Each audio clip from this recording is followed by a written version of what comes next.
Welcome to Flat Earth Debate, Uncut and After Show. I'm your host Nathan Oakley, and if you are new to this channel, or you've not done so already, then be sure to subscribe, hit the bell notification icon and join button if you'd like to become a Nathan Oakley 1980 channel member and keep up to date with the Flat Earth Debate.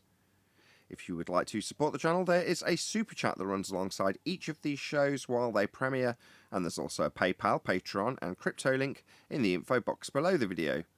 Also below this video you can get £50 for swapping your UK electricity supplier to Octopus Energy, and this is of particular note if you drive an electric vehicle.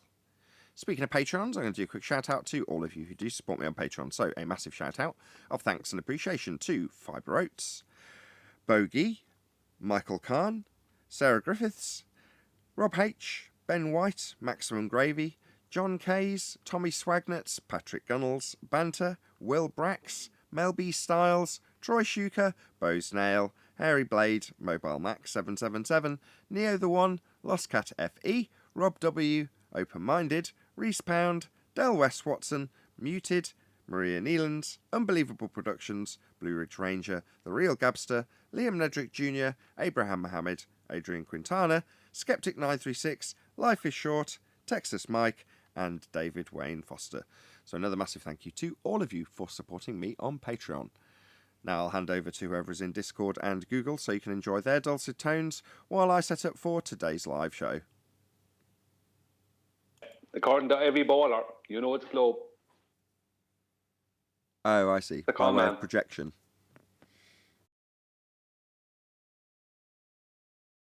Yeah. That's just what they say when they can't get around an argument that's been put forward here. Well, he knows it's a globe. Yeah, you must be a con man. That's the only answer for it. There's only one answer, and that is that you're a con man, and it's a globe, and you know it is, and we're all fools. You even fooled Betty, and Betty was a flat earther a year before you. What? Who's coming up with this crap? Oh, every baller, ever. I've heard it so many times. I see. Right. It's been you can look at any video I have and you'll find it in the comments somewhere. Nathan knows it's a globe.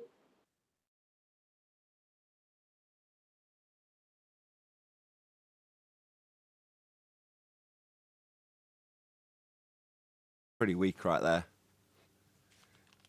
Yes, but that's what they got. He's not lying. I heard the same thing, Nathan. Come on, you global, come out of the closet. Yeah, you glober. I think they call it wishful thinking. That's what it is. That's exactly what it is. They need to believe that you're just a con man and that you're fooling all of us. And you and Kiwi are in cahoots. And you're fooling everyone, even the people who were flat earthers before you were a flat earther. Do you know what I mean? It's all for money, you know, because you're so smart that you hit a niche, you know, and you're making millions out of it. According to that. What a load of old nonsense. Yeah, projection, Total wishful rubbish. thinking.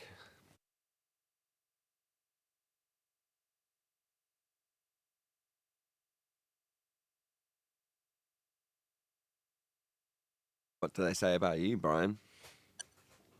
Oh, no, I know it's a globe as well. Oh, I see. But yeah, I just in denial. A statement we could make, though, that we could make, is that Ranty knows it's flat. That wouldn't be wishful thinking. That would be facts. Well, there's plenty of evidence to support that. Unless he's refuted all of his old claims as a flat earther, then, you know, they stand the same as they did when they were being put forward by him. Yeah, unless the inferior mirage is now outcrop again. Because it need to bunk that. The argument's moved on from that. Well, refracted geometry is where they're at now, which debunks their own claim in the first instance. Yeah, but I would say from our perspective now is willing to make any video at this stage about anything. Flowspective has his morals in the bin. Maybe from one perspective, he's just a YouTuber now, and this is what I've suggested all along, which is to say that if you know that the subject matter that you're covering is classed as fringe by YouTube, but the opponent isn't, then from a YouTube perspective, which one are you more sensible making videos about? Well, from a financial perspective only, you'd be better off making videos about the globe because they'll get supported. And if you've only got a specialist subject area in anti-flat Earth, as a flat earther, that's all you're going to ever become. You can't go back to being a globe. There is no vomiting up the red pill. So it's just mercenary, if you ask me. It's just, this is going to be more profitable.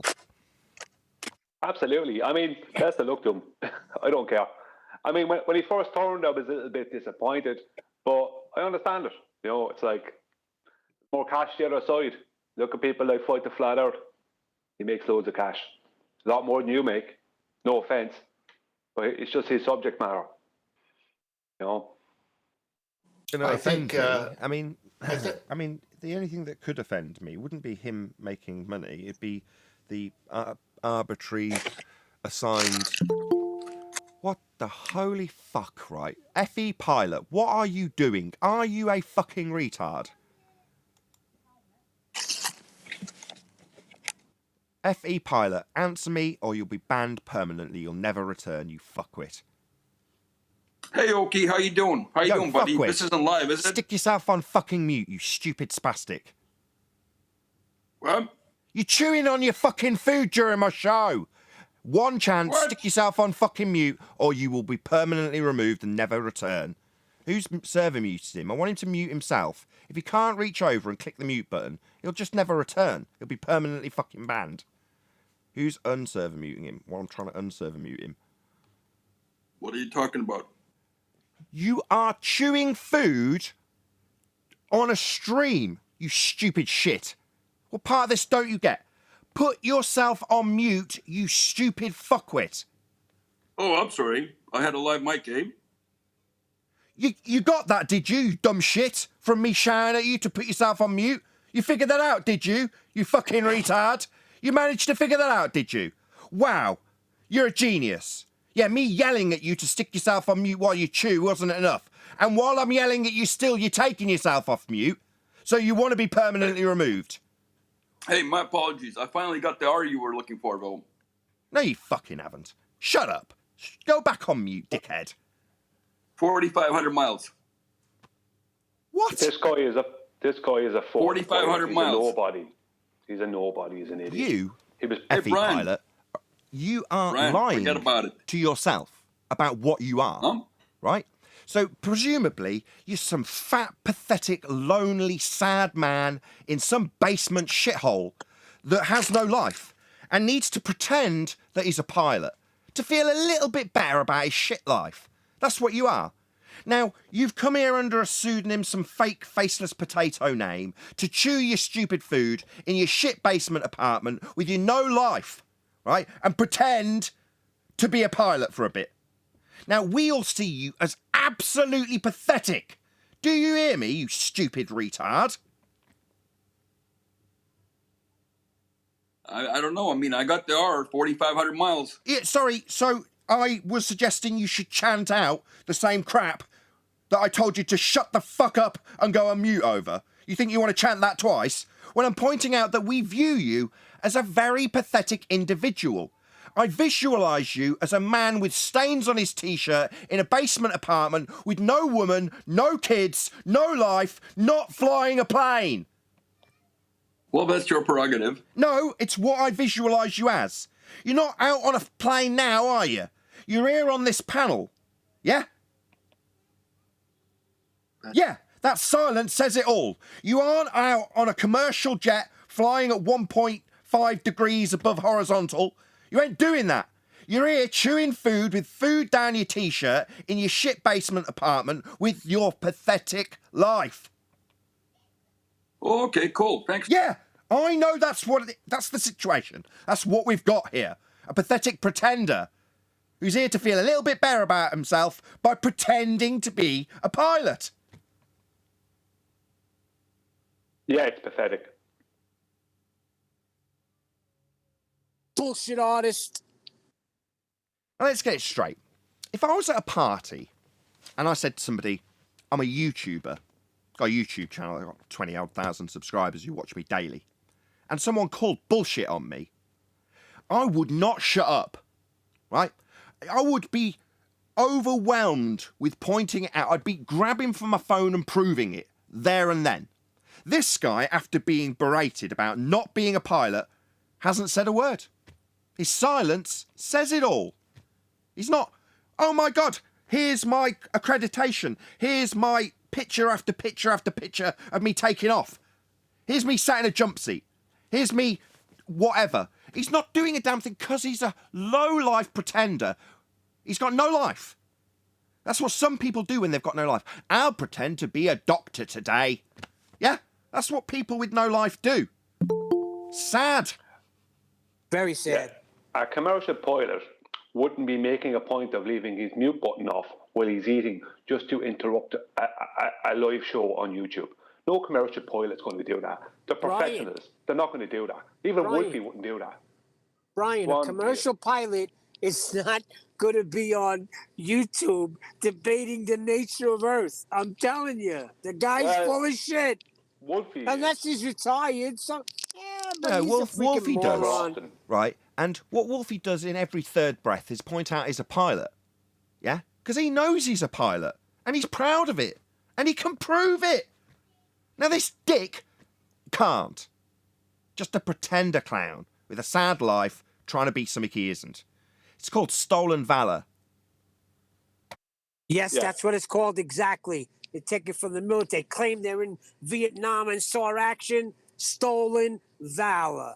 And, you know, him and his whoa, whoa, whoa, whoa, whoa. When you hit him with something like freaking Euclidean, he don't even know what it is.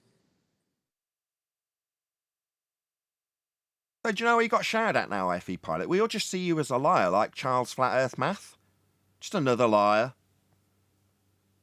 At least Charles Flat Earth Math is an actual teacher. Yeah, got more to lose when he's out doing his damage control. No one's ever accused me of lying before. Yeah, that'd be another lie, wouldn't it, Charles? Because I have. They're all liars, let's face it. They're all liars. Good morning. Well, if you hello, Tent. Oh my gosh, what did I walk into here? We're exposing the liars' den. Not lions' den, the liars' den. And there's a whole bunch of people in it. This retard that says he's a pilot, and it's obvious that he's not. He's a pretender pilot. Is that slow motion chip eating right now I hear? What's that? Is that slow motion chip sound I hear right now? This guy just needs to be banned. He was playing around. Oh, listen. When you get exposed, you know, you got to do silly things like that. Listen, if you listen to that show from yesterday that Nathan put on, from what was it, the day before? Yeah, he was exposed. And then he kept trying to get in like we weren't even listening to him anymore. You're not a pilot. Well, I personally banned this guy, in my opinion. He's not worth it. He's disingenuous. He's not here. I mean, you ban other people for similar things. Oh, I agree. Ban his ass. Yeah. Oh, He's a liar. Well, no, while this is no reflection on Joe Normal Globe Believer, right? It's a reflection on every let's get the tongue around it. It's a reflection on every anti-flat earther in the arena. They're all just like him. As you say, they're all liars. Now, as I say, if you're a globe-believing normie and you happen to stumble across this subject hearing us shouting, you globe-believing liar, it's no reflection on you. Now, you might be on your way down the hill, but you're not yet there if you've just got here. Well, the people who are in the pit of hell, as they see it, in the anti-flat earth camp, will lie through their back teeth. Now, when they do it, they'll get patted on the back. If this guy was on a panel with Wolfie and talking total shit about it, Wolfie wouldn't call him out because he's on the globe side with him. He's not going to call him out for it. He will just stay quiet. That's the kind of thing they do.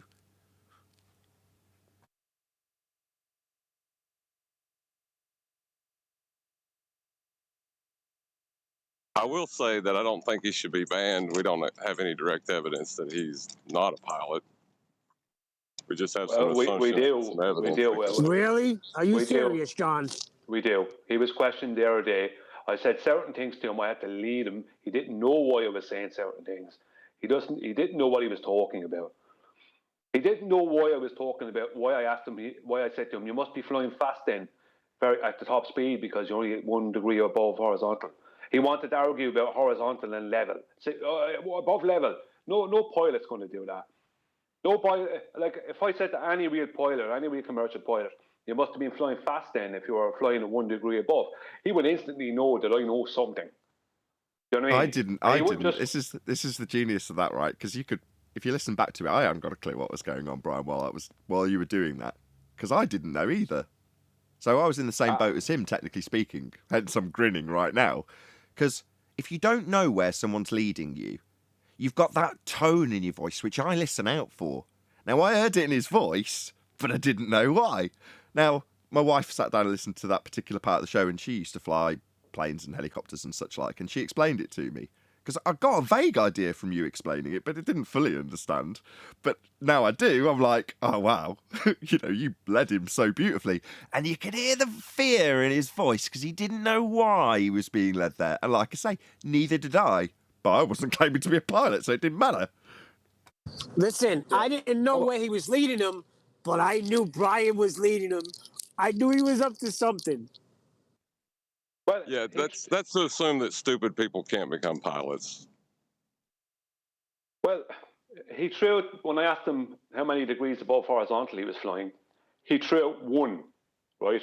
Because he didn't know, he couldn't say none, right? But he didn't want to say 3. Do you know what I mean? He didn't want to say 2. He just said 1. And then I said, "You must have been flying fast." Yeah. I mean, if I asked him, I could have said, "Were you flying the Boeing 789?" He could have gone, "Yeah." There's no such thing. He just would have just. He was just being. He didn't know what he was talking about. He was just going. He knew how to pretend to be a pilot, as a YouTube nobody. That doesn't mean anything. Well, Hey, Brian, listen. It doesn't mean anything the other way, though. I played Top Gun when it came out. I'm a fighter pilot. No, see, the thing is, he's made a claim. He's just not supported that claim. maybe we're just dealing with prove something he's not proven yet. maybe we're just dealing with a plain guy.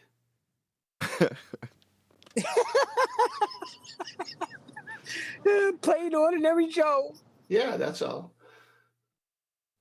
Yeah, I think No, we figured. Well, that's obvious. If you listen to him, he's just a plain guy, but not an airplane guy. On the other hand, that's why he's not been banned. John already covered it.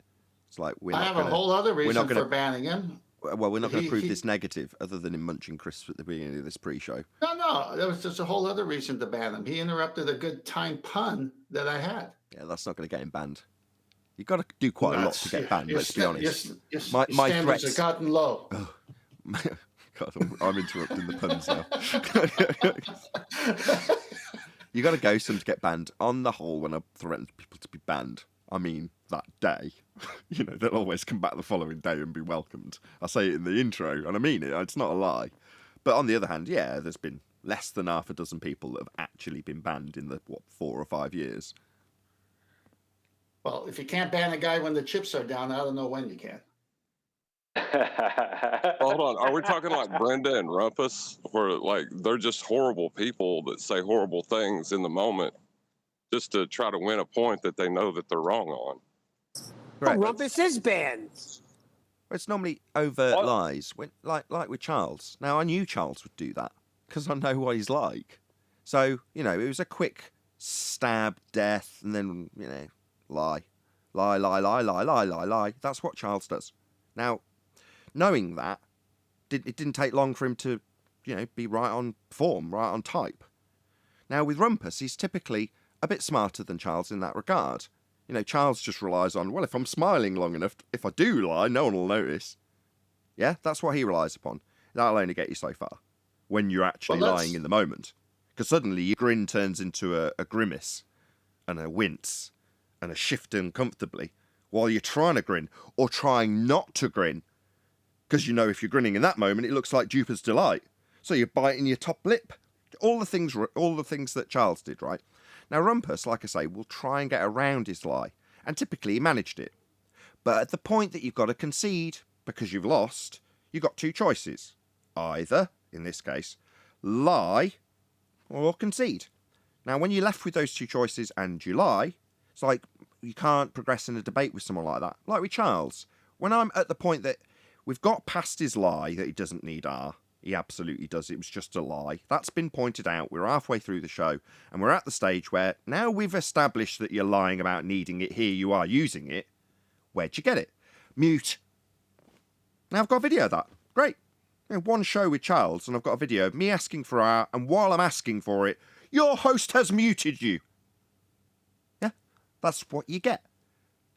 Now, I'm not interested in Charles, other than to expose him as the liar, because he seems to think he's, or used to, past tense. Hey, Charles.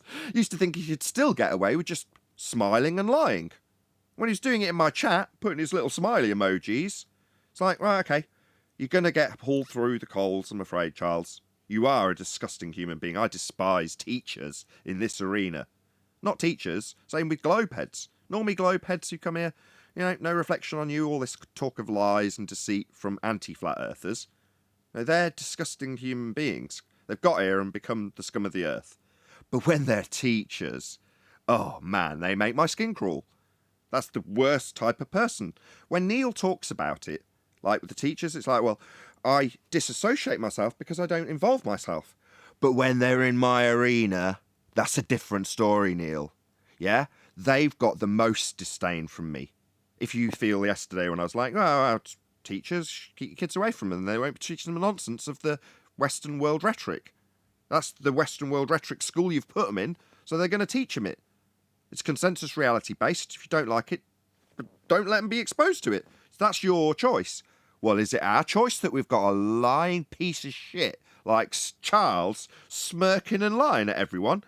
Oh, well, I can do something about that now, can't I? Yeah? Now, he is a teacher, which is why he got my attention. Yeah, well, I did put my kids out of school, and my wife does homeschool them. I know I said it a few times. But don't we care about the rest of the kids, Nathan? We're just going to leave them there? Come on. They're not mine. What do you mean, do I care about? It doesn't matter. Nathan, it's time you become a humanitarian. Well, before he does that, let's remember what Mr. Chipman said. He said the R is 4,500 miles. Right. Why is he the only guy out of NASA and all these agencies saying the R is 4,500? Oh, it's just nonsense. Stupidity. What's that? Well, It's nonsense. why is he only... Well, no. Sorry, go on. What would that do if the R is 4,500, which it isn't? But if everything had to be calibrated to that R, which it's not, and it's working when it's not calibrated to that R, according to them in their pseudo model. Well, why is he the first person in 2000? Supposedly, hold on, you're dissecting the words of the village idiot. Hello? You're pulling apart what the village idiot stated. The village idiot said that R is... Well, it can't be because he's the village idiot. Just ignore, he's just talking stupid nonsense. I'm envisioning a movie scene where they're kicking the village idiot out of town and everyone's taking a turn kicking him in the rear as they usher him out the gates. That's what I'm doing. Fly with me, let's fly away. Nathan, you can carry a tune, Nathan. Imagine the frequent flyer miles this guy can get with 4,500R. Where's that put in the geometric horizon we don't see, I wonder? Let's ask the village idiot. No, let's not. Hey.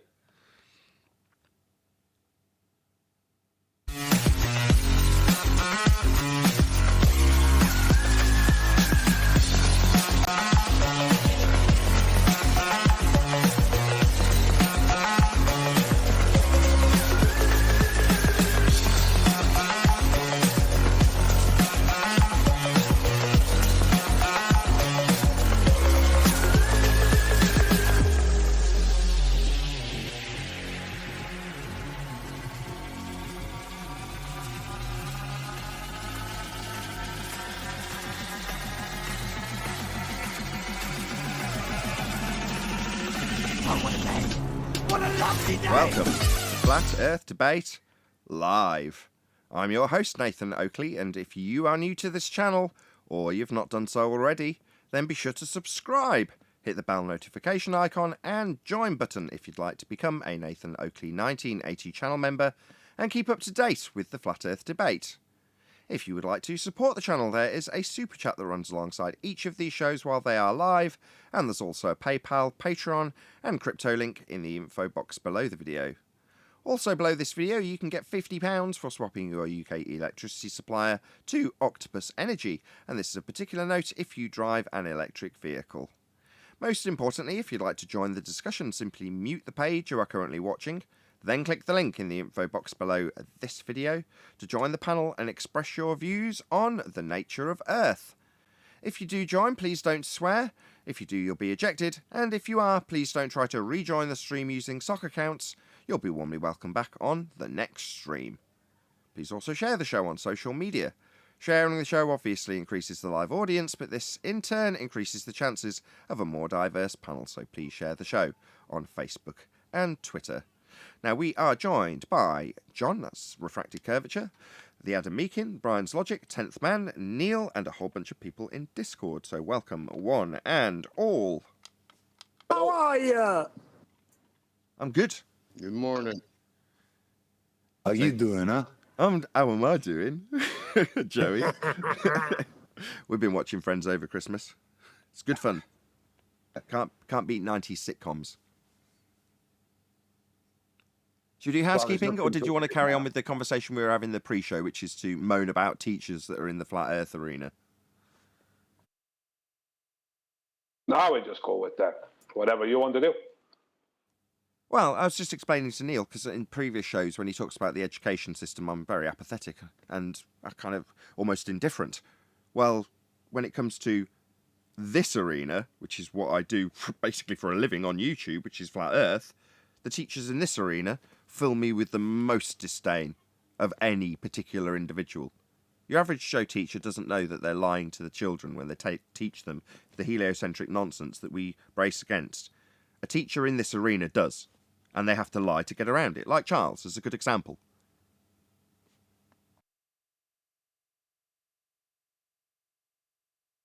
Yep, there's a special place in hell for those people. If you're a teacher in this arena, yeah, there's a special place in hell just for you. The rest of you teachers... Go on, sorry. So just saying, R.C. Moisty claims to be a teacher also. Yep, and he claims special place in hell.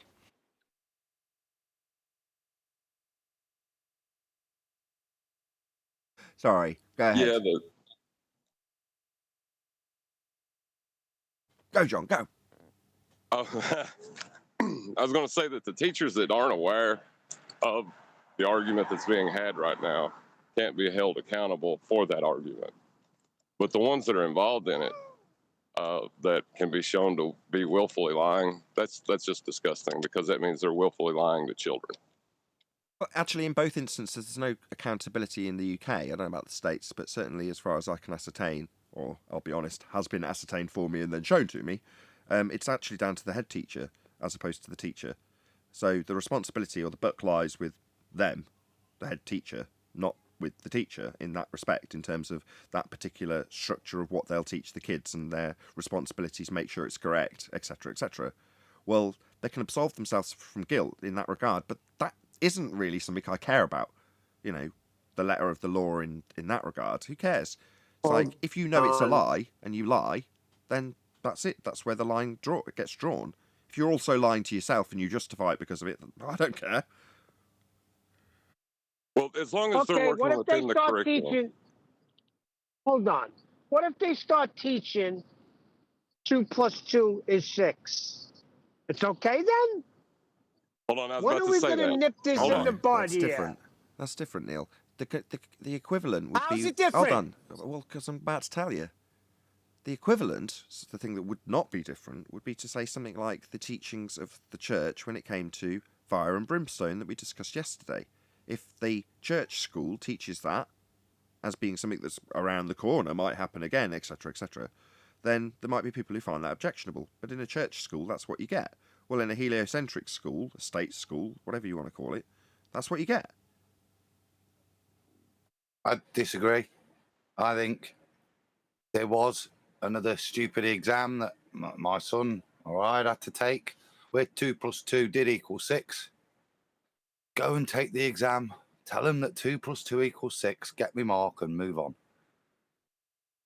That's Really? not the point, Hold Adam. on, You know hold what on. the point? Oh, wait. You know the point I'm trying to make. Hold on, Neil. I drew a line under that as though it was absurd and would never happen. You're saying if it did, you'd go along with it just to get the kid his grade. We already are doing. We're already conceding certain things in terms of certain things that are taught, so that we have objection to. As I've said, it's not a matter of getting my son to correct it within that system. That system serves a purpose in the matrix. So go in there, deal with that, but make sure he knows it's nonsense. Yeah.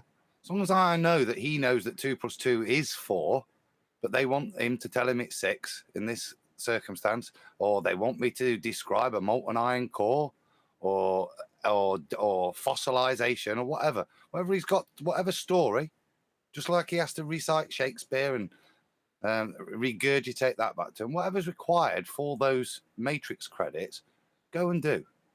I understand. Then I'll spend my time with him, okay. educating him properly. I see. So you're saying it's not viewed as an education anymore, it's viewed as matrix credits. And matrix credits are gained by being able to parrot narratives. Not necessarily believing them, just being able to parrot them correctly and accurately on a test sheet for an hour with a load of other kids sat next to you under high-pressure circumstances. If you can parrot the narrative correctly, then you've got that matrix credit. Yep. Is Agent Smith the teacher? Yeah. But that's that. All that said, that is what used to be there. The important thing for your child is you as the parent being the teacher. They're just teaching him facts to regurgitate. I'm their teacher. Then nothing's going to change. What do you want to change? Be in this freaking corner forever. Okay, calm down. What did you want to change? The nature of reality. I want the truth. Can anybody handle the truth? No, you can't. You're the arbiter of that, Neil. I teach my kids the truth. I got one 19-year-old that debates me all the time, and it's nonsense whatever he comes up with. He's corrupting the other two. Okay. But if the truth would get out a little faster, maybe I'd have a little peace in my home. Okay, Neil. I think what you want is a standard that society lays down, which is a consensus agreement in that regard. Would I be right in that? No, I just want truth. The way they teach math, teach everything. No, you want the truth to be taught to all. That's very different. It's not as a blanket statement of I want truth. I want and have got that. But you want more than that. You want it to be disseminated to all and sundry. Now, there's people who've gone out of their way to attain control of doing that, Neil. Yeah? The problem is, Neil, that we're just not big enough as a group. I'm not just talking about us. I'm just talking about people who want truth. Aren't big enough as a group. Those who are interested in it aren't big enough and powerful enough as a group at this present time. Because they're being fed lies, though. Neil, just calm down a sec. Go ahead, Brian. Give me a moment. Yeah. It'll take time for that to happen. It won't happen while maybe your kids are in school. It'll take a bit longer than that. It is happening. But it's not happening. I'm sorry, what's happening? You want it to. What's happening, Brian? What's it? What's happening is that bit by bit by bit, people are starting to realise what the truth is in the world, as opposed to what they were led to believe it was. Really? Do you really think that? Well, yeah, I'm seeing it myself with close relatives and stuff. Not exactly flat out, but other things. They're spotting other things, kind of going, this is not right. People would have argued with me 3 years ago, aren't arguing with me about certain subjects now. Things change. People will see the truth eventually, but it'll take time. I agree with you. I would summarise it though as there are now more individuals that have that are seeing this. It's not a group thing. I used to think it was, but it's not. It's an individual choice. The information's there when you decide to access it. And I do think more people are deciding to access it because of the contradictions in society the past few years. People that were quite happily ingrained in the matrix are going, oh, this doesn't make sense. Why does that cat keep running past me? You know? Yeah, I think you're just noticing the cat now, and what you see as individuals realizing that the lies on the news aren't necessarily what they're claimed to be. That has always been the case also. But you weren't one of them at that point.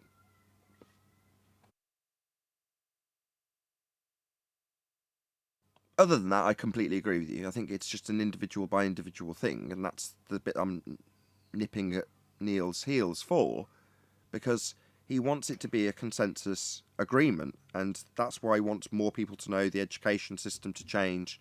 It's like, the only thing you're going to get to change is you. That's the only thing you've got control over. You're not understanding me. Maybe I'm speaking freaking French here. They're not teaching something that's reality. They're teaching something that's not reality, and everybody's okay with it.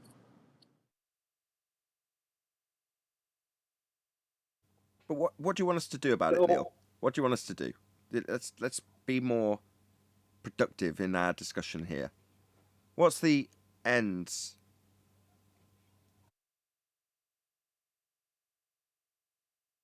What do I want us to do? Keep doing what we're doing, but I think we need to put some papers together. You educated people, start putting papers together, telling them that we know they're full of crap, and start teaching what's truth. Okay, would it bring you comfort if you knew that was being done? It's not that I'm not comforted. It's just that it's annoying. No, but I'm asking. You know, okay, if I say that is being done, can we move on to what else you want? yes. What else do you want? What do you want from me, Neil? I'm putting the shoe on your foot. It's harder when it's on your foot, right? What else do we want now? Okay, I want people to start holding the education system accountable for what they're teaching. Then from there, I want the damn curriculum changed. I want our flat earth proofs to get out there. I want some books being written on what the nature of reality really is. That you can have gas pressure without containment. How about let's start with the housekeeping questions? Let's start putting that in school. Okay. Right. All of the things that we claim here, Neil, have been taken from mainstream quote-unquote science to begin with. You're aware of that, right? Okay. They're claiming that we can have gas pressure without containment. The heliocentric Neil. priesthood, like the church, by equivalency. Not like 2 + 2 = 6, but like the church, by equivalence. Correct. Right. Neil, sorry, it's Neil. Go ahead. I'm just saying, I'm going to make a comparison. Neil is some younger kids, and he has an older 19-year-old kid. His 19-year-old kid argues with him about the heliocentric and flat earth debate. The younger kids don't, from what I gather. They are more accepting, but his older lad is kind of, he sees it as infecting the younger ones. There's really nothing you can do about that. Look at Chocolate's partner's daughter. He never talked to her about flat earth, yet she told the teacher and got in trouble and told her mother while the teacher was on the phone, she's not going to answer these stupid questions. It's not real. And she's only, I think, 11. So maybe your older son, maybe he's just refusing to get it. But it's only a matter of time when all these 11-year-old kids grow up, just like Chocolate's partner's daughter, who know that all this heliocentrism is nonsense. But we're in a position where the age groups we're dealing with are still lost inside that. You know, they're still lost inside of it. A lot of them are still lost. These younger people coming up now, and these young kids, they have the internet. They're seeing through. You won't need to do much convincing on the majority of them. It's only a matter of time before we are the majority. But You're- right now, we're not. Your oldest son has also, like everybody, got his fight or flight instincts kicking in when he recognises that society he has found himself in is a heliocentric society, a consensus-based heliocentric world that everyone agrees on, right? Well, when somebody recognises that, they know instinctually that it's in their best interests to go with the status quo. And he also recognises, because he's old enough and probably intelligent enough, to going against this will cause me harm. And therefore, you become a threat, Neil. Because what you're standing for is something that in societal terms will cause him detriment. Now, it's, for some people, really hard to say that. No, it doesn't. I can be a flat earther in society. No. Society's been geared to pour scorn, ridicule, and generally consider somebody as idiotic if they declare the nature of reality to be flat. So therefore, it's going to be a self-defense mechanism in many respects. Good. At least you trained him to recognise things that are dangerous to him. And this is, Neil, when we talk about people rolling down the hill to hell, well, what happens if he gets there and suddenly doesn't want to be? He might be there already, might be an anti-flat earther already. Miserable life that you're forcing upon him. Be like the Fonz, man. You know. Oh, I am. You know what he did the other day? Let me give you, for instance, Here we because I go. think you might be right. We're driving, we go to the mall, and as they're walking around the mall, you know, there's some people that, you know, they just don't dress correct. Like, they got their hair combed down to the side, glasses on, and their pants up to their chest. So what does he turn around and do? He goes, Neil, there goes your flat earth buddies. How do you like that? It was Okay. actually funny, but this is what it is. It's ridicule now because we believe what's truth. That's projection, though, isn't it? What's the type of person that goes and watches NASA launches? Right? I mean, seriously. Yeah, I didn't think of Who- that. I didn't the think type of of that. person that's into rocket science, that they're portrayed in the movies as the dweeb character. Yeah? And we'll go back to that movie because we've discussed it recently, Don't Look Up, right? What's the guy who's punting the heliocentric model? He's the dweeby, downtrodden guy, right? And then there's the sex kitten that just sees him and wants him because why not? And there's the pop star that tells him to shut the F up, old man, and basically just treats him like shit because he's a dweeb. And they do their dweeby whiteboard stuff. That's what the heliocentric model offers. That's what the priesthood offers for their minions who buy into it. Oh, you'll be a low-level dweeb. You might work your way up to have a nice shiny waistcoat one day, but you'll still be wearing a dweeby waistcoat. Might be shiny. So when he points at them and tells you about his heliocentric rockets or whatever, that's projection, Neil. He doesn't want to be that dweeb. So he's projecting it straight onto you.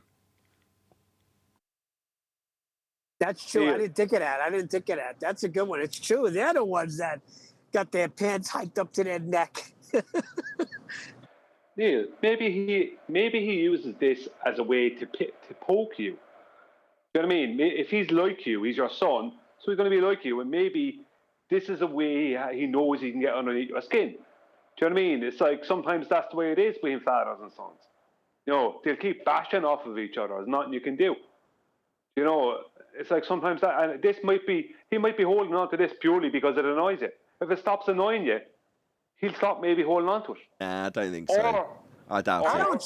don't show my emotions with him. Every now and then I get a little pissed off because I want him to get it, and I know he gets it. So I get pissed off, and I say, Jacob, enough of the nonsense. You know Earth is not a freaking spinning water ball. End it. And I walk away. But that's been a lot less lately.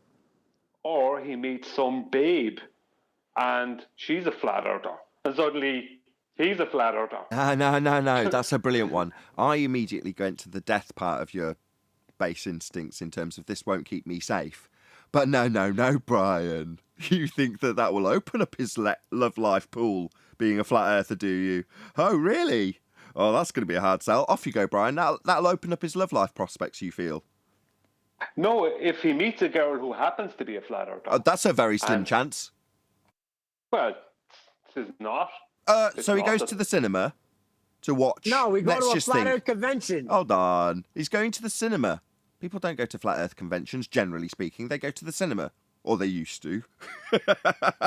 Anyway, that aside, he goes to the cinema and he's got a whole auditorium full of women.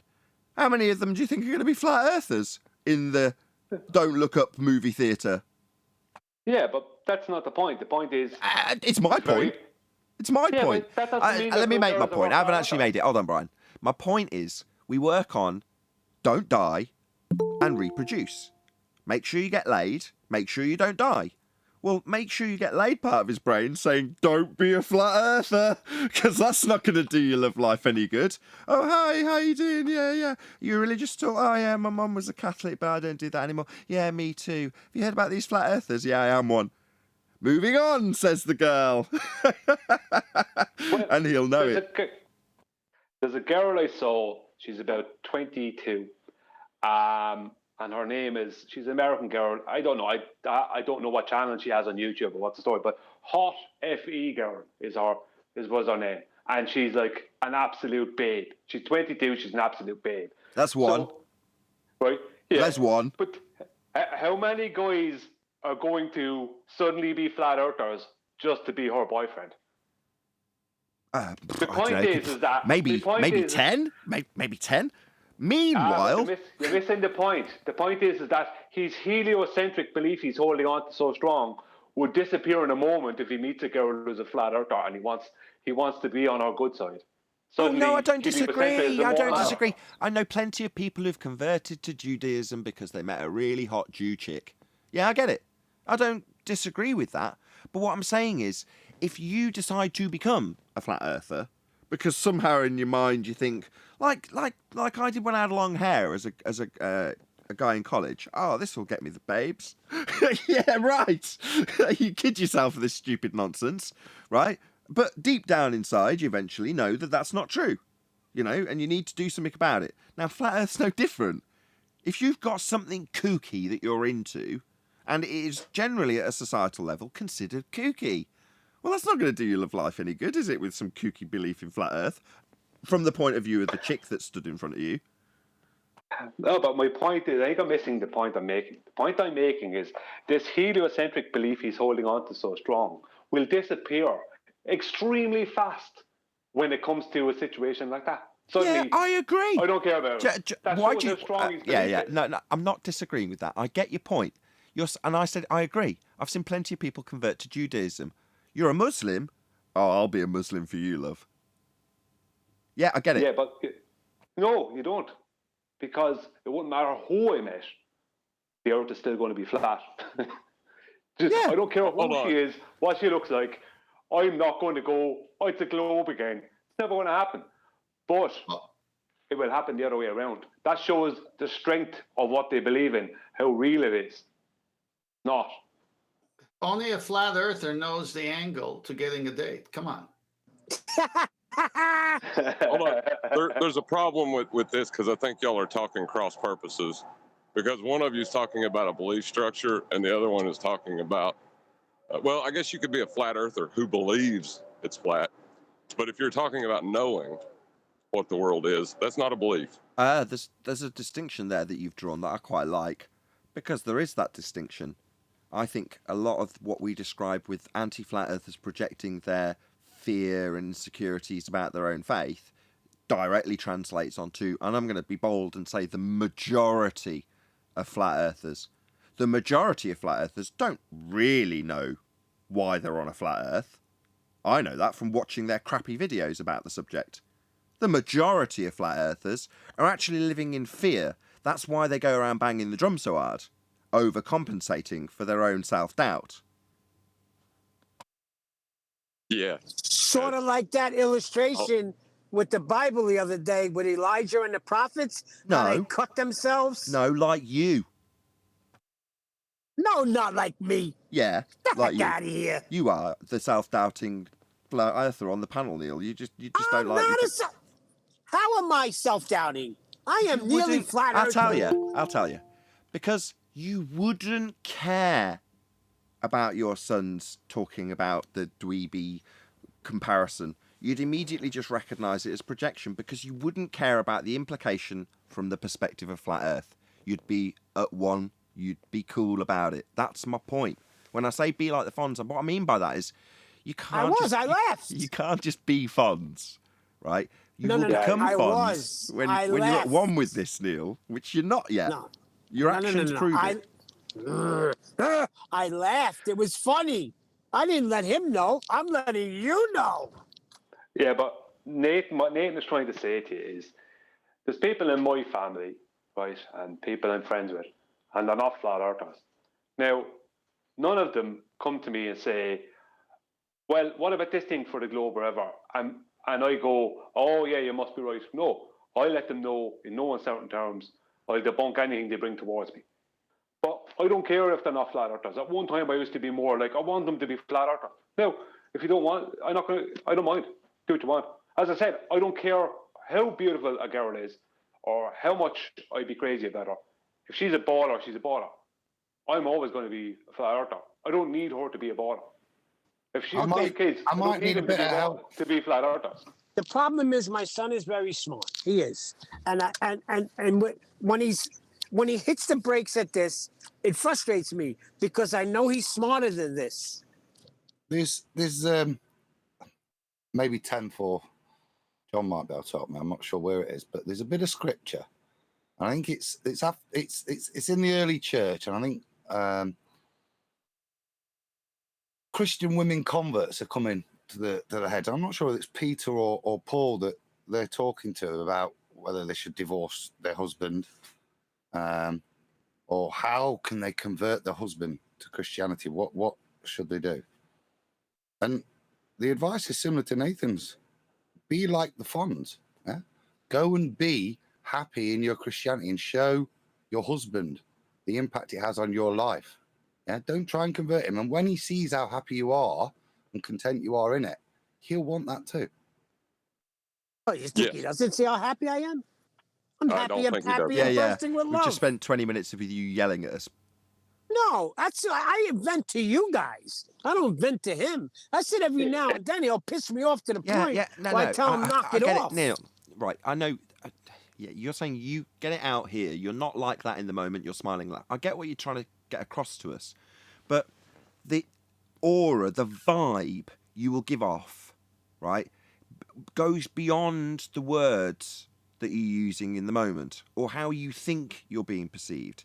It's a state of mind that you just can't help emanate if it's true. If it's real, you're not caring about it. Believe me, it comes over in spades. Yeah? If you do care deeply about it, as you do in this regard, because you're telling us how much you care about it. Yeah?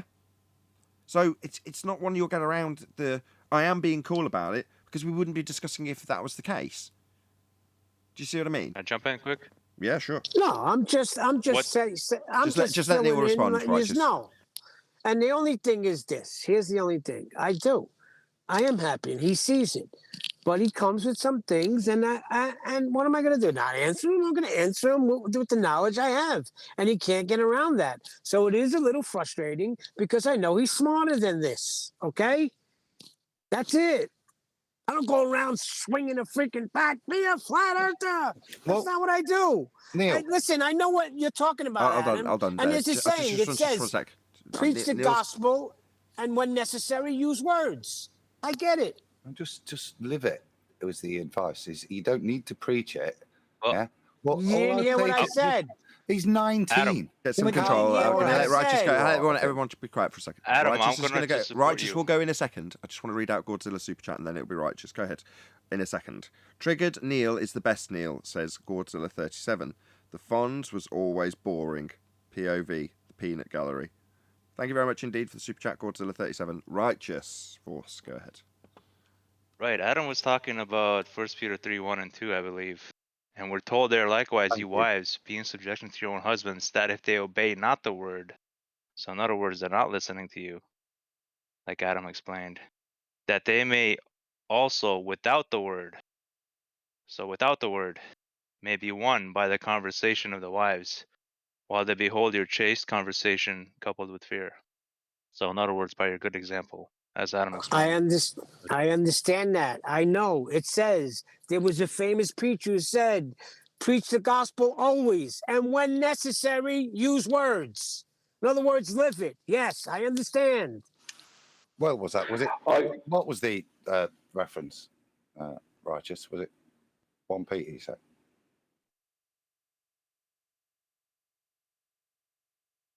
What was the chapter and verse you just read out, Righteous Force?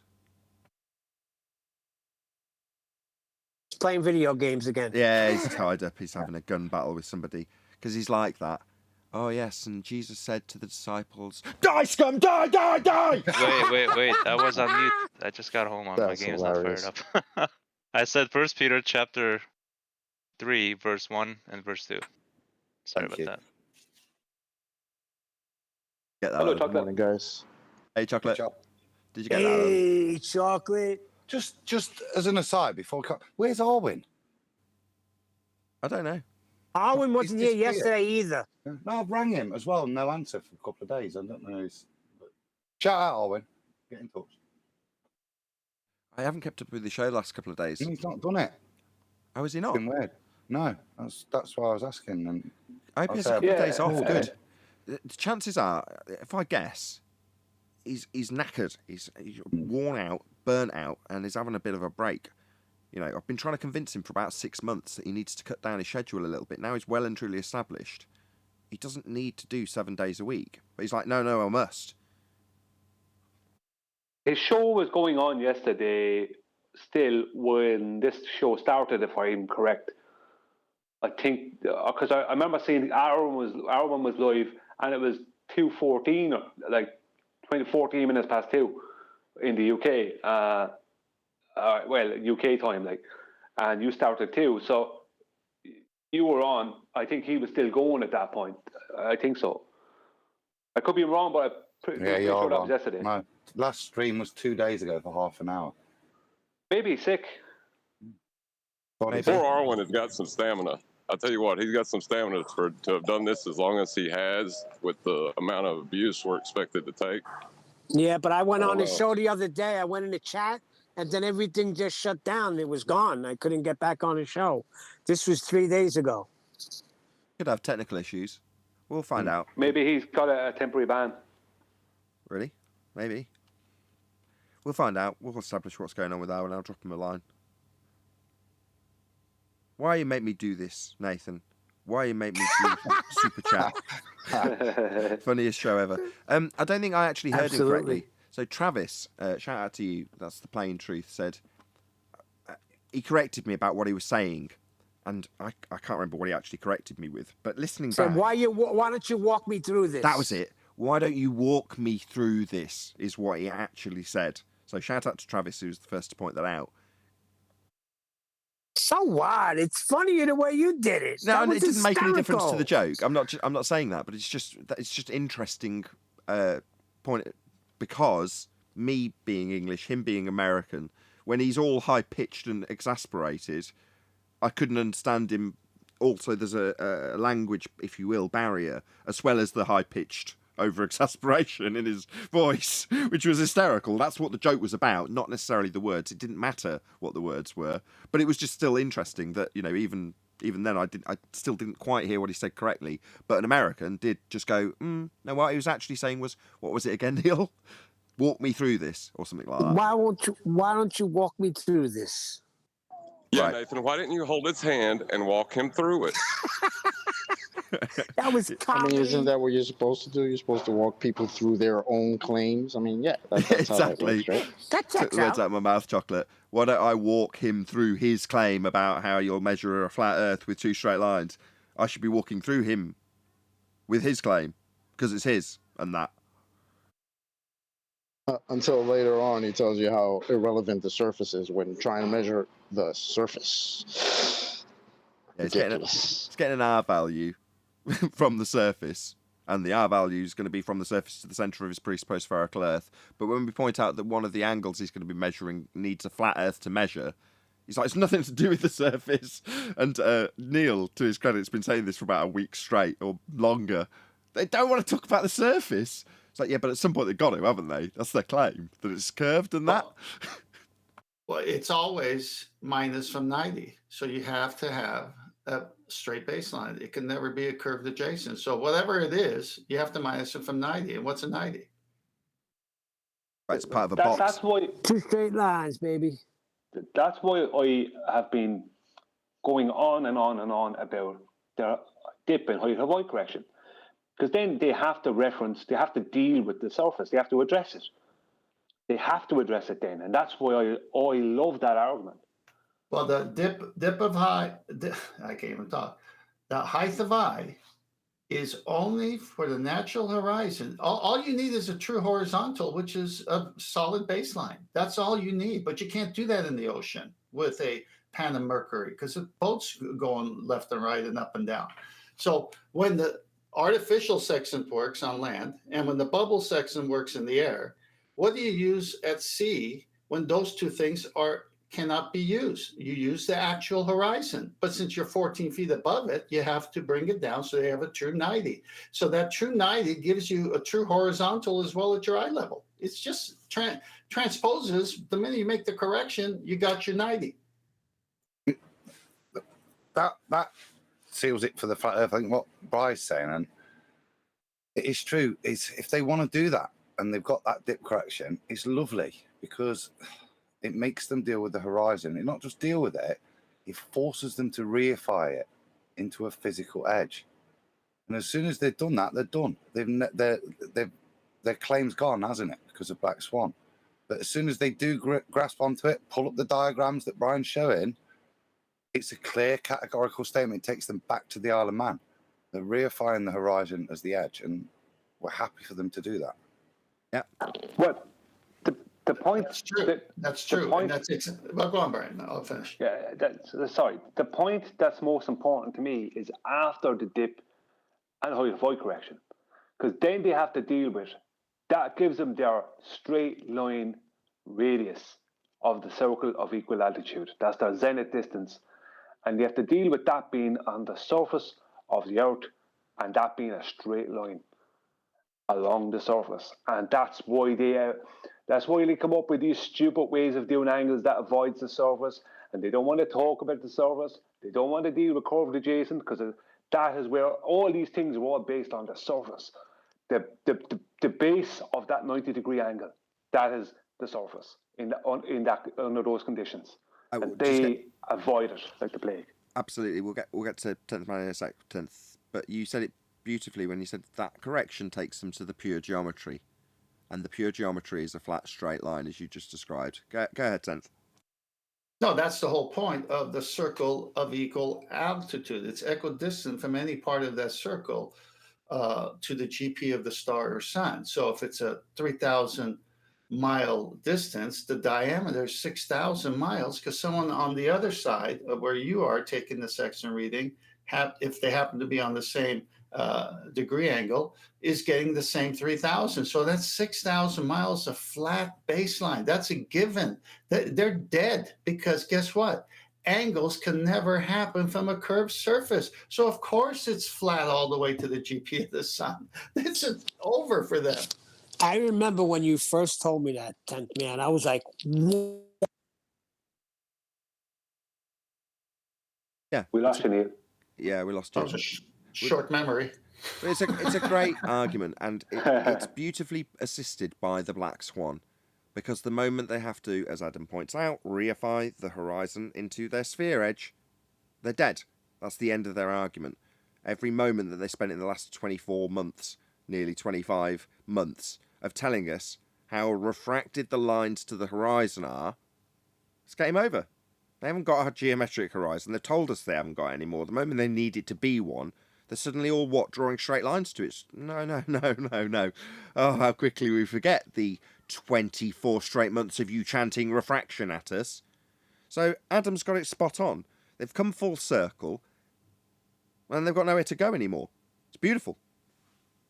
You remember early on I said the Black Swan gave birth to the Sexton research, and the Sexton research is going to bring everyone back to the Black Swan. That's the full circle. I love it. It's epic. They need what Earth curve. Earth curve is the geometric physical limitation to your view claimed to be the horizon. That's what Earth curve is. And they've debunked it when they claim it's a physical tangent point, because they've refracted it. So then you get back to actually needing the horizon. But what geometry are you utilising it for? Well, you're using it for horizontal, where the name itself is derived from. Horizon? Well, that geometry is flat. And that's how you're measuring angles from the ground. So anytime any glober or anti-flat earther says the word angle, it's game over immediately. It's brilliant. Go ahead, 10th. Well, can I just say something before 10th? Well, it's actually Brian. I was done. Go, Brian. Put your picture up, Brian, because I think that'll help. I posted it to Ballbusters yesterday if Nathan wants to throw it up there. I'm just on my phone at the moment. I'd have to go turn on my computer and everything. But I actually think we don't even, you don't even need to argue the Black Swan when it comes to what they're doing. Because their dip goes to a geometric horizon, mathematical horizon that doesn't exist. But then after they do their dip, they must do height of void correction, which makes everything horizontal underneath the boat or the person. You're dealing with the surface, the actual surface of the earth then. So they're then begging the question of a mathematical horizon that doesn't exist. Doesn't matter, because when they complete the corrections, it's dip, then height of void. When they complete those corrections, they end up with a horizontal plane. Right. We may not even need Black Swan. I'm just saying for that instance. Go on, sorry, John. Well, I'm just going to go back to their horizontal is a curve. So if that's what they're doing, they still have the same problem. How do you get an angle from a curved adjacent? It's a brutal death in every direction they turn. Well, if you look at that diagram, that man is standing on a flat plane. Now, they can start off by claiming a tangent, right, which they need a globe for and an R value. But it doesn't matter, because when they do the dip to their mathematical horizon, and then they do the height of void correction, right, what happens, they ends up with a horizontal underneath them. And how big is their tangent then? What happens if that horizontal is 3,500 miles? And then and that's only the radius of their circle of equal latitude. Double that, you'd be talking 7,000 miles. No, in a straight line. It's a big problem because they've got such a tiny ball. The Earth as a sphere is teeny little tiny ball. And when you do triangulation, you end up with areas that are flat, and must be, you're measuring angles from them, that are vastly bigger than the ball below it when you depict it this way. So what Brian said is, what happens if this line, so you've got your imaginary horizon that doesn't exist, you've made your correction for it, and then you've done your height of I to give you a flat line. But instead of being this distance, which is by scale, a couple of thousand miles, let's say it's 6,000 miles or 7,000 miles. It's perceivably that big of a circle, and the ball doesn't even fit below it. That's the first circle you draw. What about the second circle that's over here somewhere? And the third circle, it could be hundreds of thousands of square miles, all flat. None of it works with this teeny tiny little ball underneath. It's ludicrous. Maybe that's why you could fit 3 of them in one of the moon's craters. But you know what? That's funny. That they should have left it more at speculation. I think it's them actually trying to give actual distances for these things is what actually messed them up. Well, they had to left it as speculation. They had to. It would have been better off. Sorry. They had to affix it because they tied it to the celestial movements and derived a circumference from the equator. That's the fundamental point again, and where you just Black Swan and look at the picture. Look at what the height of I correction is doing in their world. Yeah, the way in which we line everything up is to a physical geometric edge. And by accepting dip correction in their world, like I say, they go back to the Isle of Man. They're going back, making a positive assertion that the horizon is the leading edge of a sphere. That's what it says in their maths. That's how they justify it in their maths and what they're doing in their head, in their world. Yeah. But in doing so, it's a fundamental premise of that the horizon is the leading edge of the ball. May I? If the Earth was a sphere with a radius of 3959 miles, then every distance to horizon measurement could be no more than 1.2 times the square root of the observer's height in feet, precisely as being asserted in this diagram.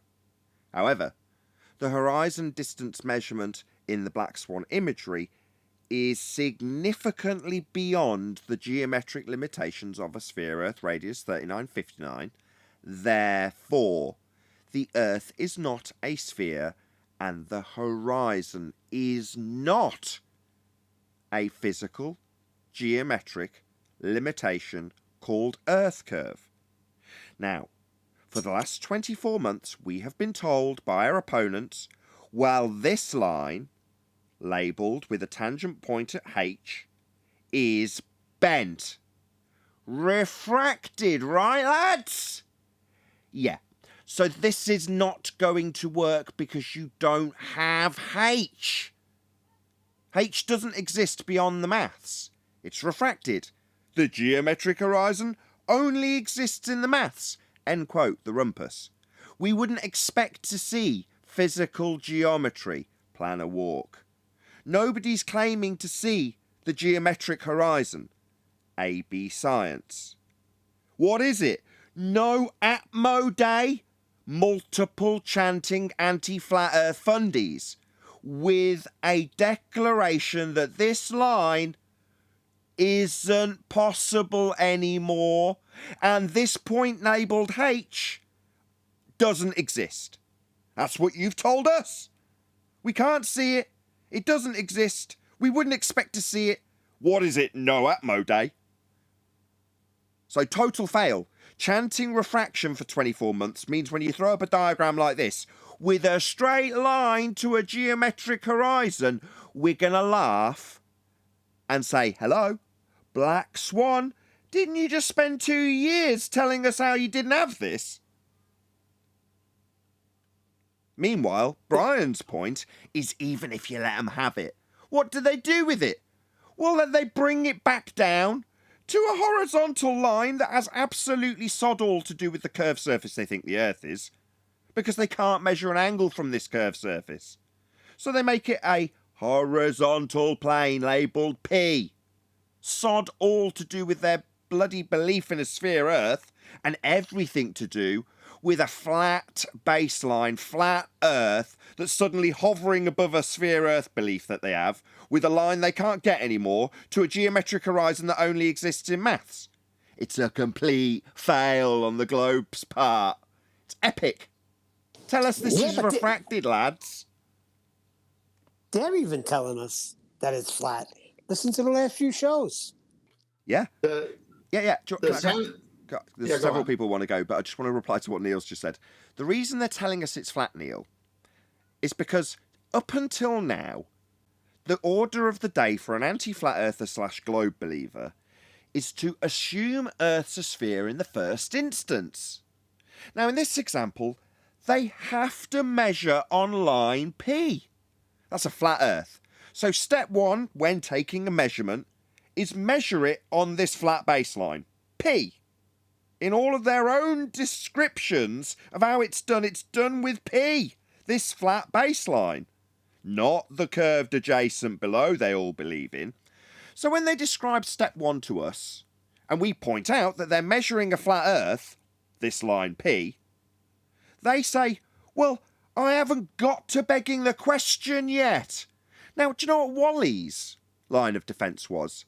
He told my chat commenters and commenters underneath the video from 2 days ago that I, Nathan Oakley, was begging the question of a sphere Earth for him. That is literally his defence. When he measured a flat Earth for a baseline to measure an angle that can only be achieved on a flat Earth, because you can't measure one with a curved adjacent, he assumed that I was assuming a sphere Earth for him. That was his defence for measuring a flat Earth. They think I'm begging the question for them because they can't. They've got to have it flat first. So that's me begging the question of a sphere according to Where's Wally. You couldn't make this stuff up. I was going to say that the whole heart of position finding using celestial navigation is to establish the distance between two zeniths. The zenith of the star and the zenith of the observer holding the angle measuring device known as the sextant. That distance, you're using an angle measuring device. It cannot work on a curve adjacent. So P is the line that it's only working on. The rest is just ridiculous drawings. So for the audience's benefit, I'll just draw out what 10th man's describing. He's describing a zenith for this individual on Brian's diagram. And the zenith is going to be parallel with a zenith that meets at 90 degrees for the star. So if you say that where my mouse is now is going to be the star that's being measured, the angle coming down to the sextant in this dude's hand. Well, that line from his zenith, I'm drawing with my mouse now, is going to be completely parallel with the zenith of the star he's measuring, creating a box with 90-degree angles. Now that's only possible on this line, P. You can't do that with a curved adjacent. So all of these measurements that all of these fundies will be making in the first instance will require Earth to be flat to do it at all. Any angle measurement will require that they have this box. 10th's description of a zenith here versus a parallel zenith here for the star. Go ahead, Brian. Yeah, well, firstly, I just want to say that that diagram, I know I presented it, but it's actually from the Davis Sextant Manual. So it's not even mine. It's an official diagram. So it's an official admittance, basically. The other thing I was going to say is whereas Wally was saying the other day was that the angle lines were not parallel. But does he not realize that if you're taking an angle, like Wolfie was taking an angle from Sydney, he was in Dubbo. Dubbo was at a higher elevation, and the two of them were taking an angle to the same object in the sky. But because they're at two different positions, the angle lines aren't going to be parallel, are they? Because your angles are going to be different. Each one of them are going to have a different angle. So he was saying, but the angles were not parallel. Like, why does he not understand why the angles are not parallel? They're not parallel because you're in two different places. You have two different angles. Does he think that somehow that if the Earth, is he thinking that if the Earth was flat, they'd have to be parallel? Don't try and read into the mind of an idiot. I understand. In his mind, when he's measuring a flat plane, Brian, as I've just explained, in his mind, he's got it figured out and he's justifying it to my commenters that I'm begging the question for him at that stage because he's got to measure it flat. So obviously, the flat Earth opponent's assuming a sphere at that stage. That's what he's told himself. We're dealing with people who are delusional's not the right word. I can't think of a better, more extreme word than delusional. Well, there's actually more to his claim that he didn't get to make, but I don't know if he was going to make it. There was two other things. One is that they didn't actually choose a celestial object. They chose what he claimed to be geocentric satellites that were, I think, 35,000 miles away or something like that, or 3,500 miles away. Has he not redone it then with a star, Brian? Because I ripped that apart, me and Mitchell, month before Christmas. Yeah, I don't know. I remember that being discussed. I was going to say it was several months ago, but yeah, I remember discussing that. But there's something else as well. Within his claim, I think, as far as I know, I didn't get a definite off him, but as far as I know, there's 7/6 at it. How can you be measuring an R and then if you need 7/6 R? Do you know what I mean? I think, I could be wrong, but I think he added 7/6 R. And I remember saying this to him in a comment. And I don't remember getting a reply to that particular comment. Maybe I did, but I don't remember it. Well, I'm pretty sure because I said it to him twice. As much as he's coming in my way, he's being shuffled this way by several other people. One of them's Dirth. So Dirth did get back in touch and was like, yeah, the idiot keeps claiming the same thing that's been debunked and doubling down on it. So eventually Dirth did get in touch yesterday because I proactively said, look, tell Wally if he's in touch with you, he ain't getting any Bitcoin. And he did get back in touch and say, yeah, he keeps coming back to me and doubling down over and over again with the same debunked nonsense. So I'm like, okay, fine. At least Dirth does know about this guy. Fine. But he's being told it by multiple different parties, Brian. It's not just us that are telling him this. It's been debunked by Mitch. Adam's obviously got a memory of doing the same thing. Someone in the comments section said exactly that, gave a 2 or 3 sentence, I can't remember who it was to credit them, but 2 or 3 sentence summary of exactly what you've just discussed. And he ignored it completely. Just say like, okay, what do you want?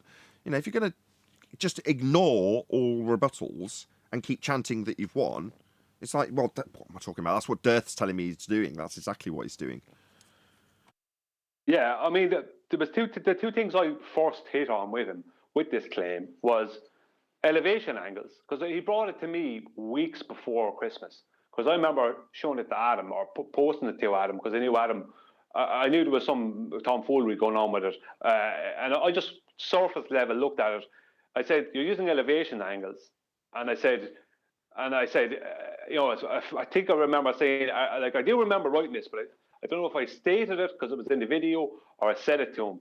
You adding 7/6R.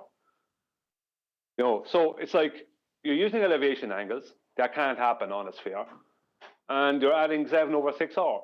So where is your proof? I said of this R value, and he didn't want to know. He actually said to me a few different times since then that you were avoiding and scared of his video. I said, Nathan doesn't even know about your video. He doesn't care.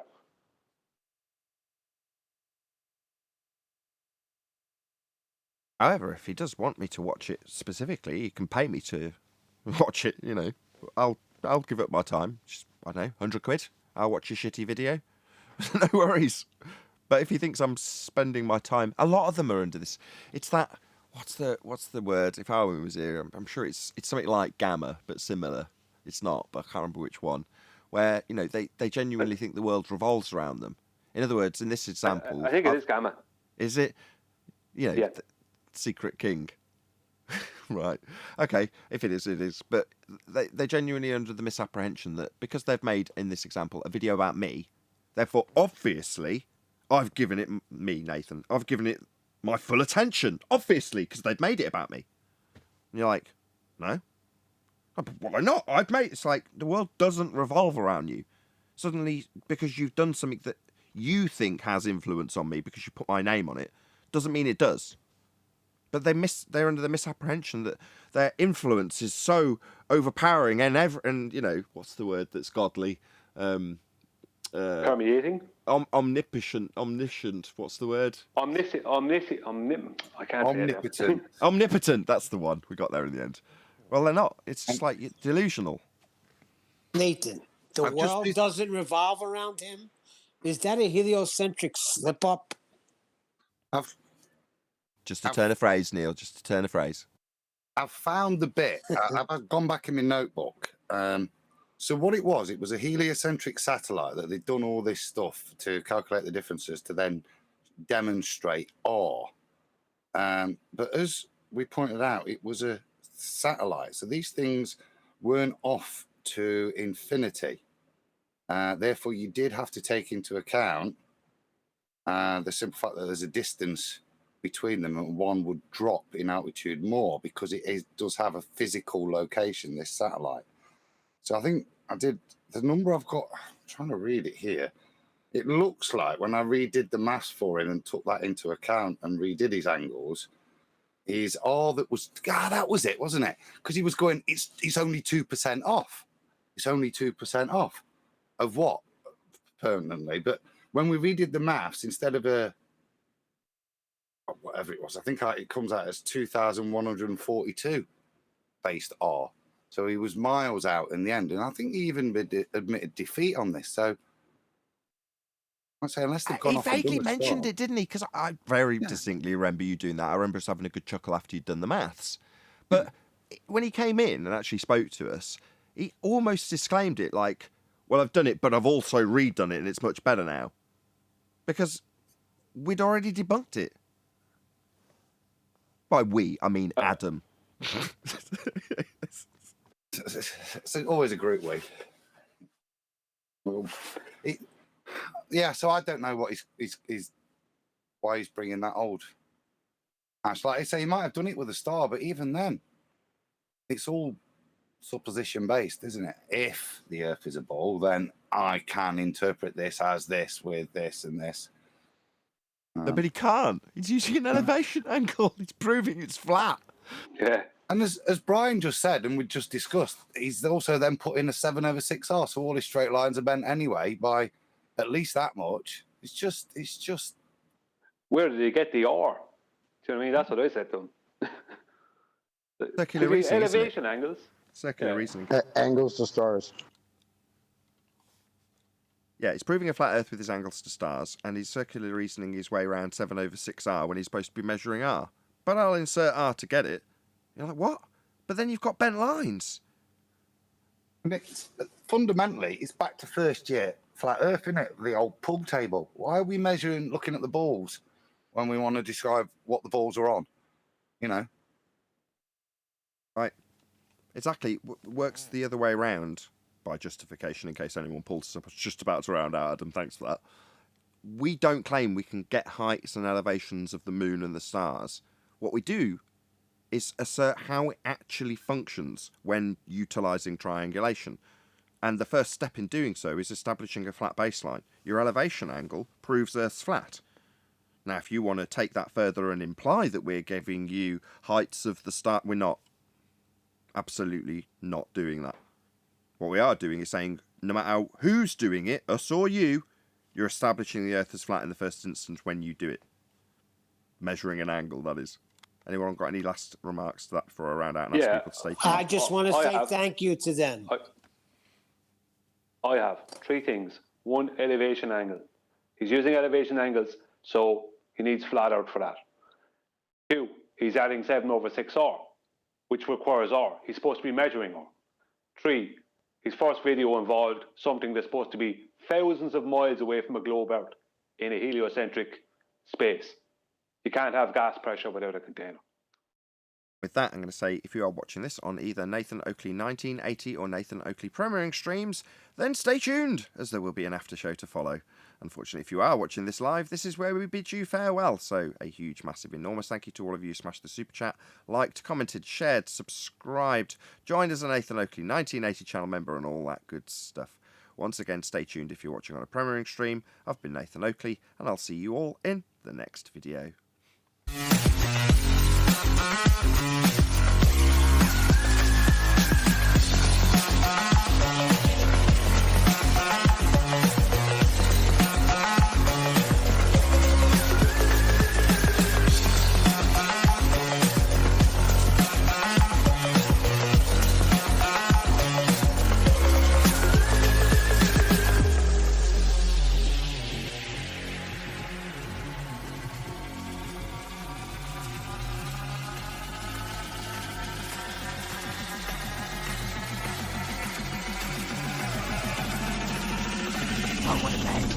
What a lovely day!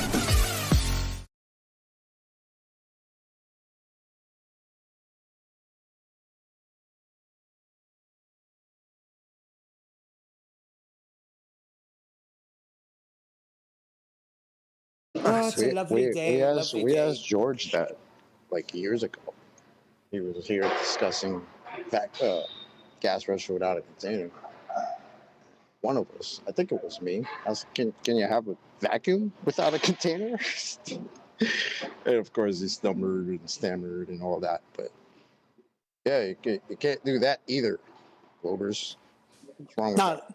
The best is the demonstration. I'm going to demonstrate gas pressure without containment with like 5 containers. Well, the thing about it is that, blue balls. Sorry, Neil. Sorry, I didn't mean to step on. Sorry, I didn't mean to step on the middle of what you were saying. The thing about it is that part of the reason why I started asking for a vacuum without a container is because they want to try. As soon as you start talking about gas pressure without a container, they want to start bringing gravity into it, right? Then it's a gravity argument. You have to get rid of gravity, right? But you're asking for a vacuum without a container, then that's the thing that space is supposed to be. So show me a vacuum without a container. All they can do is point to the sky and make a claim. But that's not proving it. Show me a vacuum without a container. You can't. And so then gravity is no good to them then. Gravity, no gravity doesn't change that. Whereas with gas pressure without a container, they can try and switch away from that and try and have a gravity argument. That's what they want to have. They don't mind losing the gravity argument as long as they're not talking about gas pressure without a container. But when it comes to vacuum without a container, they have nothing. They can't even go to gravity. They can't switch away from it. Show me a vacuum without a container. You know, what's the container of your vacuum, your heliocentric vacuum? But they don't even know it. I know QE knows it, I think Adam knows it. Most people don't even know it. But it's nonsense anyway, because show me a vacuum without a solid container. There's no such thing.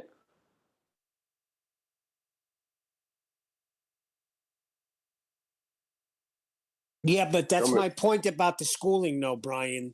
That's my point exactly. Why aren't we teaching that? Well, look, most teachers haven't got a clue, right? They don't know. As 10th teacher said, look, I don't even believe it. I just have to teach it.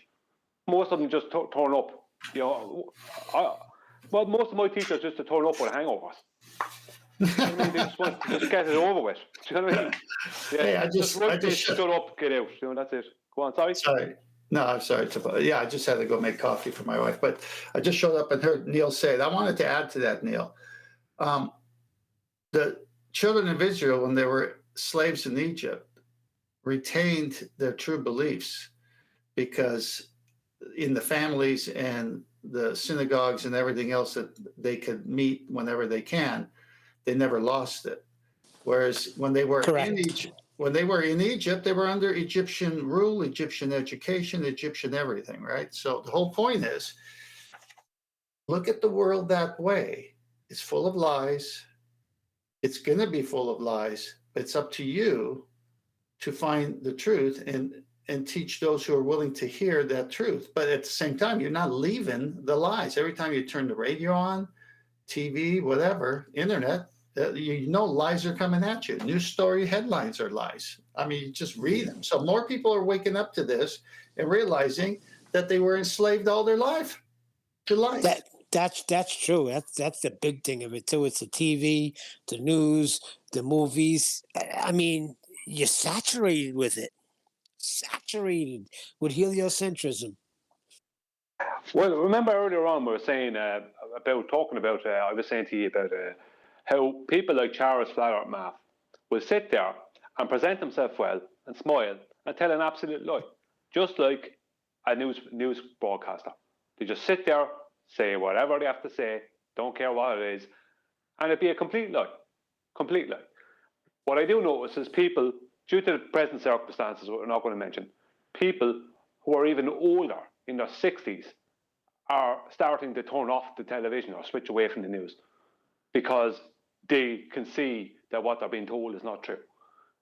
And it's not even just about present circumstances now. It's like in general, they're starting to see that this is just propaganda. It's not news. Do you know what I mean? So the same thing. Charles Flatter Math and a lot of these people will sit there, smile at you, and tell you an absolute lie. And so will the newscaster. You know, just because someone presents themselves well and comes across as friendly doesn't mean that they will not tell you an absolute lie and treat you like you're absolutely thick. Yep. Look how nice their wolves' eyes are. And assume that all they need to get away with that is a nice smile. Exactly. Ravening wolves. Yeah, but then again, a lot of people don't know what a liar is. People don't know how to recognise lies. And why would they? In a lot of people's lives, if you exclude what we're talking about when it comes to propaganda, they're not necessarily exposed on a daily basis to scumbag liars. So your average Joe's not prepared when they come across someone like Charles, lying with a big grin on their face. You know, that's how people get conned. If you watch the shows on YouTube about people who are getting conned from call centres in India pretending to be Microsoft and such like, those are your normal Joes who aren't expecting somebody who's pretending to help them to actually be lying to them. That's Charles. I'm helping you understand how the Earth's a sphere, smile, smile. And then he'll rattle off a stream of lies to you. And when they're caught in a lie, that's when they shift really uncomfortably. That's when their real, true self comes out. That's when they'll stick their opponent on mute. You know, because up until then, according to Charles, never in 20 shows have I had to put anybody on mute. What, you mean never have you been proven as a liar in 20 shows? Yeah, that's right, you weren't. Up until then, you got away with just smiling and everyone just, oh, look how nice he smiles, let's move on. Then you came across me and I wouldn't accept it. No, this is a lie and we're not moving on. Until you have to show your true colours and shut me down with your mute button. Because you don't like being exposed as a liar. Well, that's all of them. That's every con artist you'll ever meet ever. Their true colours come out when they're exposed. Yeah, and what he wanted to do was, and he would always try to do it, and unfortunately, a lot of Joe normies who would watch that video wouldn't maybe get it at first. They would be thinking, because of the way he played it off, was that this Nathan guy is very rude, you know, and he's shouting at that other guy, and the guy can't get to say what he's trying to say, so he has to mute him. No, that other guy who's pretending that he's the victim is the predator. He is the predator. He's making you out to be the predator and him the victim, whereas the truth is he tried to make you the victim and he was the predator. And when it didn't work for him, he tried to play the victim. It's like, you know, this little Red Riding Hood, and she goes to visit her grandmother or whatever, and it's a wolf in grandmother's clothing. You know, this kind of stuff. It's like, he is the predator. You know, anyone who's willing to lie like that is a predator.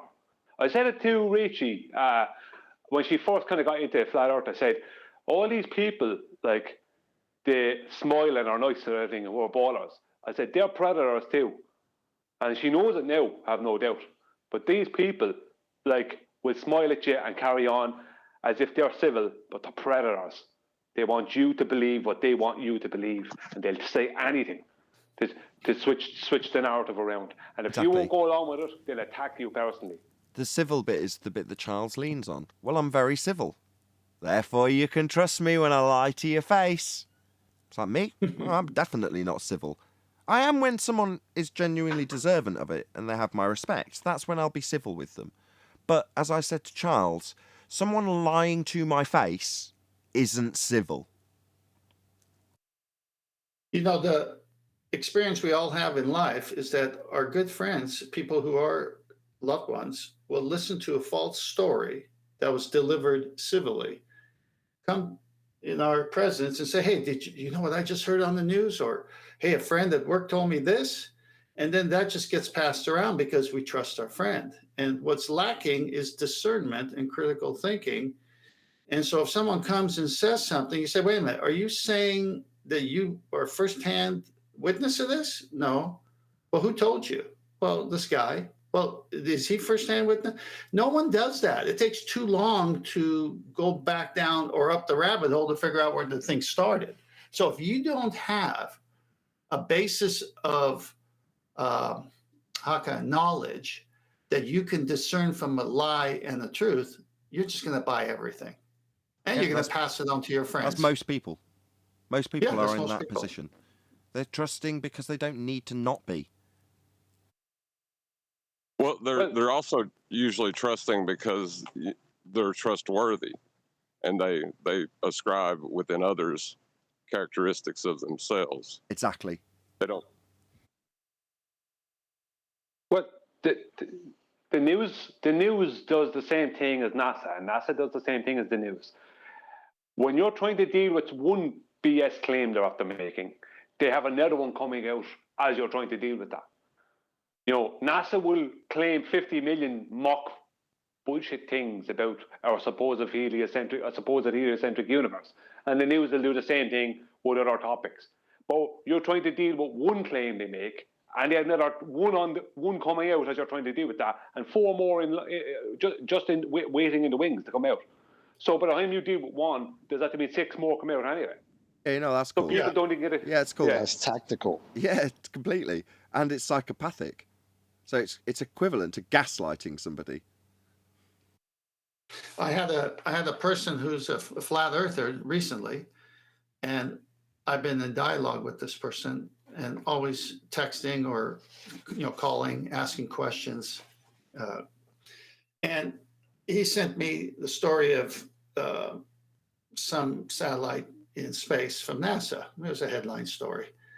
And he said, well, what do you think of this? What are they trying to do here? And I go, well, let's go back to what you know. Can a gas pressure exist next to a vacuum? He says, no. I go, so then space is what? He says, fake. And he starts chuckling. He goes, okay, I get it. See, it's just that simple, right? I'm not sure if I mentioned this before, but maybe I did. Jaron did a show with his co-host Rose, and she had a friend on that was asking about rocket launches, and it wasn't dealt with in the way you that mentioned that the other day. Right. Yeah, you did. Well, that's how it should have been dealt with. I waffled on. Well, when you've just described it with your friend, that's a much better way of paralleling what I feel would have been a better approach for her, which is just to say, is the sky a vacuum? No, it isn't. Therefore, the rocket launch that might be viewed by the public on the ground might very well be real. But where it's claimed to go isn't. Therefore, doesn't matter that you've seen something launch from the ground. Doesn't make any difference, because where they're claiming to go isn't real. Well, that's the It's an argument. expensive firework.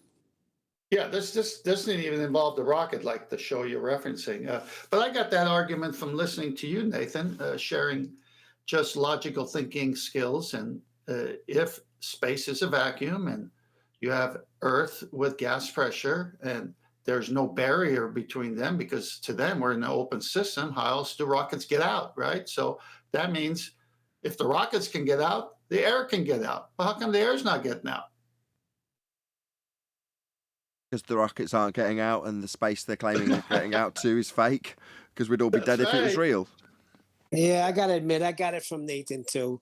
He's been ace with that. Opened my eyes wide. Yeah, but I got it from QE.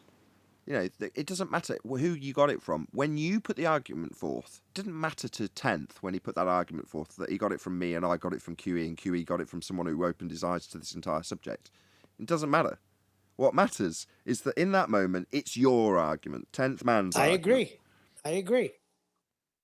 Yeah, and it's so much my argument that the following questions, with much ease, I was able to answer rapid fire. And there was no stalling like for an answer. It's like so obvious.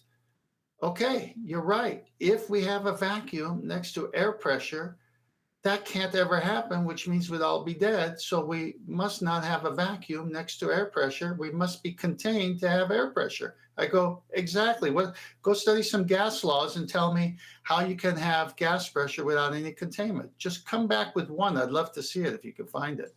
And yeah, there must be a dome. It's a container. Whatever it is, it's a container. I just tell them to define gas pressure. Yeah, that's a good one. Yeah, that's all I need. Because then I've had a couple of people do that and then just look at me like after they've read it out, like, oh, that word container, yeah, that's a problem. You need that in order to have the thing you just looked up, which is gas pressure. Show me your container, chocolate. Show me your dome. I said that one time the way you did chocolate, and it came back with spicy food. Oh, I have an argument that the anti-flat earthers could try using. It's kind of destructive to their own models, so it would just be an anti-flat earth argument. Let's hear it. To assert that you can't have gas pressure without a container is a fallacy of division.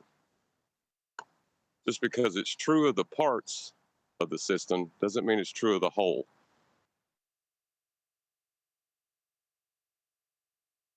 Okay. That's great. Show us that. Because after that, that's all you need to do, right? Is just demonstrate. All right, yeah. If it's not true, if that's what you think it is, okay, show us gas pressure without a container. Thanks. Which part is true? Hold on. The point. Which part are you specifically referring to when you say it's true of the part but not of the whole in terms of your fallacy of division? What specifically is being utilised without the whole being considered? The container. That's still not following. Well, let's say that Earth is a completely isolated system. So there are no isolated not necessarily systems. But there aren't any. Well, as far as we know. Hold on. Right. This is starting off with the fallacy then. Okay, carry on. We don't know what the sky is. It's all going to be special pleading fallacies if you make a claim about the sky. You know what I mean? No. It's No. Not in this instance. That's why I'm challenging it. So no, it's not a fallacy of division if it's a antecedent consequent relationship. That's why I'm saying what specifically is only applicable to one part of it that we're using rather than the whole. Because the whole, as far as I'm concerned, is the antecedent consequent relationship that is gas pressure and it pressing on something. It's almost the same words. I mean, I don't get where the fallacy of division comes in. Well, you probably have to go to the microstates argument. If the microstates don't exist for the gas pressure to expand into, does that necessarily mean that there's a container there?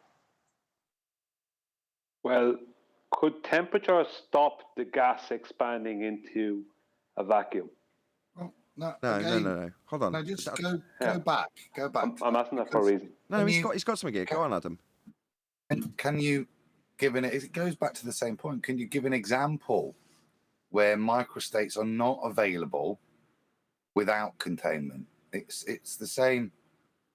It's the same thing. You just reworded it in entropic description, but you're still fundamentally going to that base antecedent still and saying, well, even though I know it's an antecedent, what if it wasn't?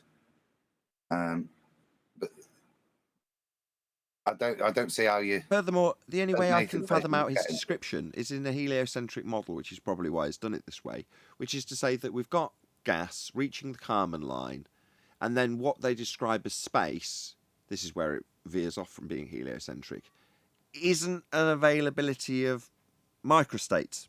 Or in other words, it's not an availability of space. That's what you're saying, right? Right. But necessarily a container that we're taking small parts of what we experience as gas pressure and demonstrating it. But as far as reality goes, we don't know what's up there. I'm going to say it again. Hold on. No. Sorry. Not knowing what's up there doesn't alter the antecedent consequent relationship. It's still not a fallacy of division. Let me say this again, because I don't think you're catching on to it. I said, can temperature stop gas expanding into a vacuum? Right? No. What I'm saying there is temperature controls our gas pressure gradient. We have a gas pressure gradient because we have a temperature gradient. That's the basics of it. Besides all the other stuff inside it, cycles and different things, we have a gas pressure gradient and a temperature gradient. Now, how do we have gas pressure at all if we're supposed to have vacuum in the first place? We wouldn't. Yeah. So I'm not saying we're not contained. I'm just saying a physical barrier may not be, because you're dealing with the edge of reality now. How do you contain without a physical barrier? Yeah, hold on. I think I know where he's going now. Are you just trying to force us into making a claim of a dome? Is that where you're trying to go? Right, but it's still like detrimental to the heliocentrism too. It just it's pointing up and not knowing what it is really. What the Bible does say, it's a dome. Okay, at this point with an anti-flat earther, essentially it's akin to, okay, you say, although I don't believe it, that we can't have gas pressure without a container.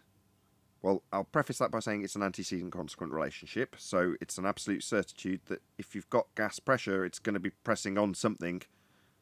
That's what gas pressure is. But you're saying because we don't, within that statement, assert what the container itself is, there's a slim chance that there's no non-availability of microstates beyond an availability of gas, even though you're not showing us that. Whoever it was earlier that said, well, you'd still have to show us a circumstance that had a volume of gas, and beyond that volume was something that would represent a non-availability of microstates. How are you going to show us that? What you're requiring me to do is recreate reality and what we experience. So you just beg the question of a sphere Earth in that regards, but then you go, as you say, against your own narrative because we're describing containment, aren't we? Right. That's what I said. Like, Yeah, but It would be that's where I was going. You're talking about building a model. Yeah, but that's where I was going. I was going to, with the anti-flat earther at this point, I'd say, well, so you can see we've got containment then. Yeah, it has to be contained. Right. So at that that point, same thing applies with an anti-flat earther in the comments who's got to that point where they're saying, well, what's the dome then? So you concede there is and must be containment then. I don't care. You're now in a position where you're putting me on a pedestal as your guru to answer your questions because you don't know, and I'll confess I don't know either. Doesn't change the antecedent consequent relationship that is gas pressure and containment. Well, no, that's my point. Is we don't know. No, we don't. We don't know what's up there. No. What's the sky? Sorry. What's the sky? We don't know. Why is it blue? Don't know. Why does it go black? Don't know. John got the answer. But that's he was looking interesting. for. But that's really the only direction I could see them going. But it's destructive to their model. Go on, Brian. The answer John, as an anti-flat earther, was looking for, he got off Neil. Because Neil said, the Bible says it's a dome. Straight away, that's a claim, and they're going to jump on it. Show us your dome, Neil. Yeah, you know what I mean? You're describing a shape instantly, aren't you? That might say, just containment. I'll show them my dome. Yeah, Adam's got the right word. Just let Adam make his point. That's my dome. Let's major on the minors. Let Adam make his point. He's got the correct word. That's the one word that's absolutely correct in this circumstance. Go ahead, Adam. Just using the word containment, I think, is the way I would go, because as Brian says, it's a trap. They're looking for something to jump on, and if you say dome, which look, between us in this sense, we know you're not invoking anything definitive, but it does have descriptive terms that they're then going to want to expand upon, aren't they? So I will just stick with the thing that is the antecedent description of containment. Chewie agrees with the dome as well. So take it up with quantum erasure. I do regularly. I do.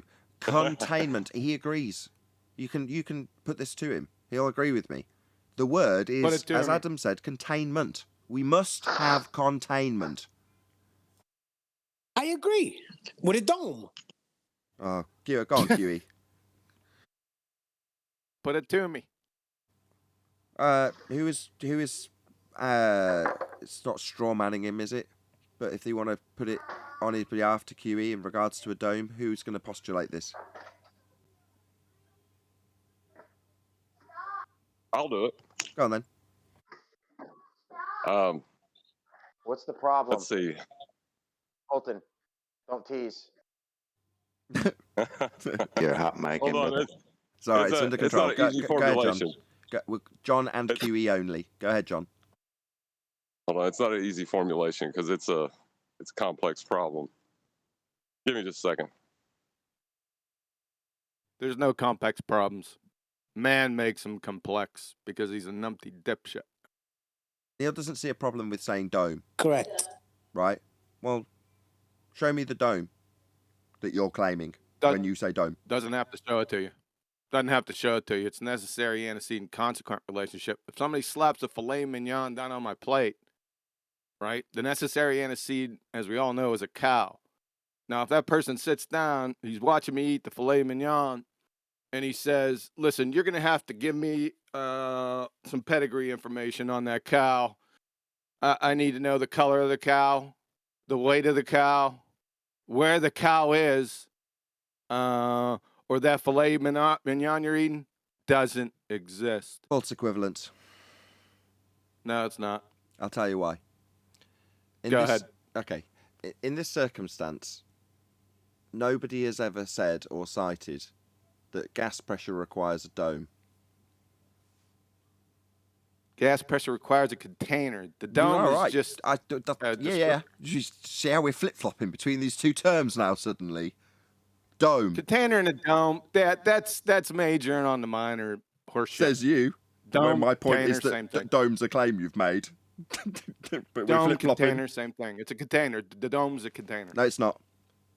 Citation, please. Say again? You say dome and container are the same. I doubt you'll dome. even. It's a physical barrier. Dome. I doubt you'll find one citation that even has it as a simile. Don't need a citation for that. No, That's don't do you? self-evident. You just said it's the same. Don't need a citation. Dome is a container. It's a physical barrier. The impression of a dome that gives you its containment.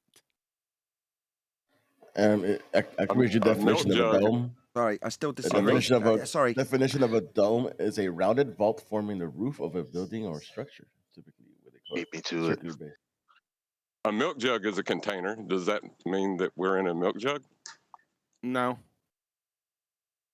Right, but it's no different. No, John's got you. It's no different. Just because he's used milk jug rather than dome, the same principle applies in terms of it not being satisfactorily meeting the definition of containment antecedents. That doesn't fit. Dome doesn't fit. It's just become a claim you've made. I'm sorry. Oh, that's fine. That's fine. I mean, hold on, prove me wrong. Check it out. I've triggered Neil is in defense. He's there. He's white knighting for you, QE. Check it out. It's my I don't claim. need any white Prove knights me for wrong. me, man. But this is why QE doesn't argue dome. He argues does. Container. He's doing it right he now. He says it's a dome, but he doesn't argue that. He Two white says knights. container. Two white knights for you, QE. Two. I got a lot of white knights, man. Check it out. You don't even want them. They're both there, though. It's not even about white knights. Just keeping it real, man. I don't even want to have this argument. Here's the thing. Religion is the white knight. I don't mind having this out, right? Because I know I'm right. Dome's a claim. Christianity's not a religion. It's a I'm with Nathan. I'm with Nathan on this. Yeah. Dome You should doesn't be. mean... You'll go down the tubes with them, too. Exactly. So I don't need to Nathan, cite it. It just Nathan, is the same. See, the sad part is I believe it's a dome, too. I believe it's a dome. I don't know it is, though. I believe it's a Sure, We got cylinder. more Hold on, important. wait a There's second. more important things than the major on the minors here. We all know moving what on, we're eh? talking about. Moving on. Yeah, so just say it's a cylinder and move on. Yeah. Well, just to add a little bit of information about the dome shape. Engineers will tell you it's the most difficult thing to build is a dome, but it's also the strongest structure you'll ever have because every part of it supports every other part of it. So, from an So who could engineering build point the of most view, difficult hang thing? on, Neil, Jesus Christ. One second. Exactly, you From said an it, Jesus engineering- Christ. From an engineering point of view, right? From an engineering point of view, a dome would be a very, very strong structure. Now, why you would need it to be a dome, I don't know. But to keep out the that's waters. just- hang on, right? Hang on. The point is that from an engineering point of view, a dome is the strongest structure you can build. We heard you 3 times. Now I'm going to tell you why you're right.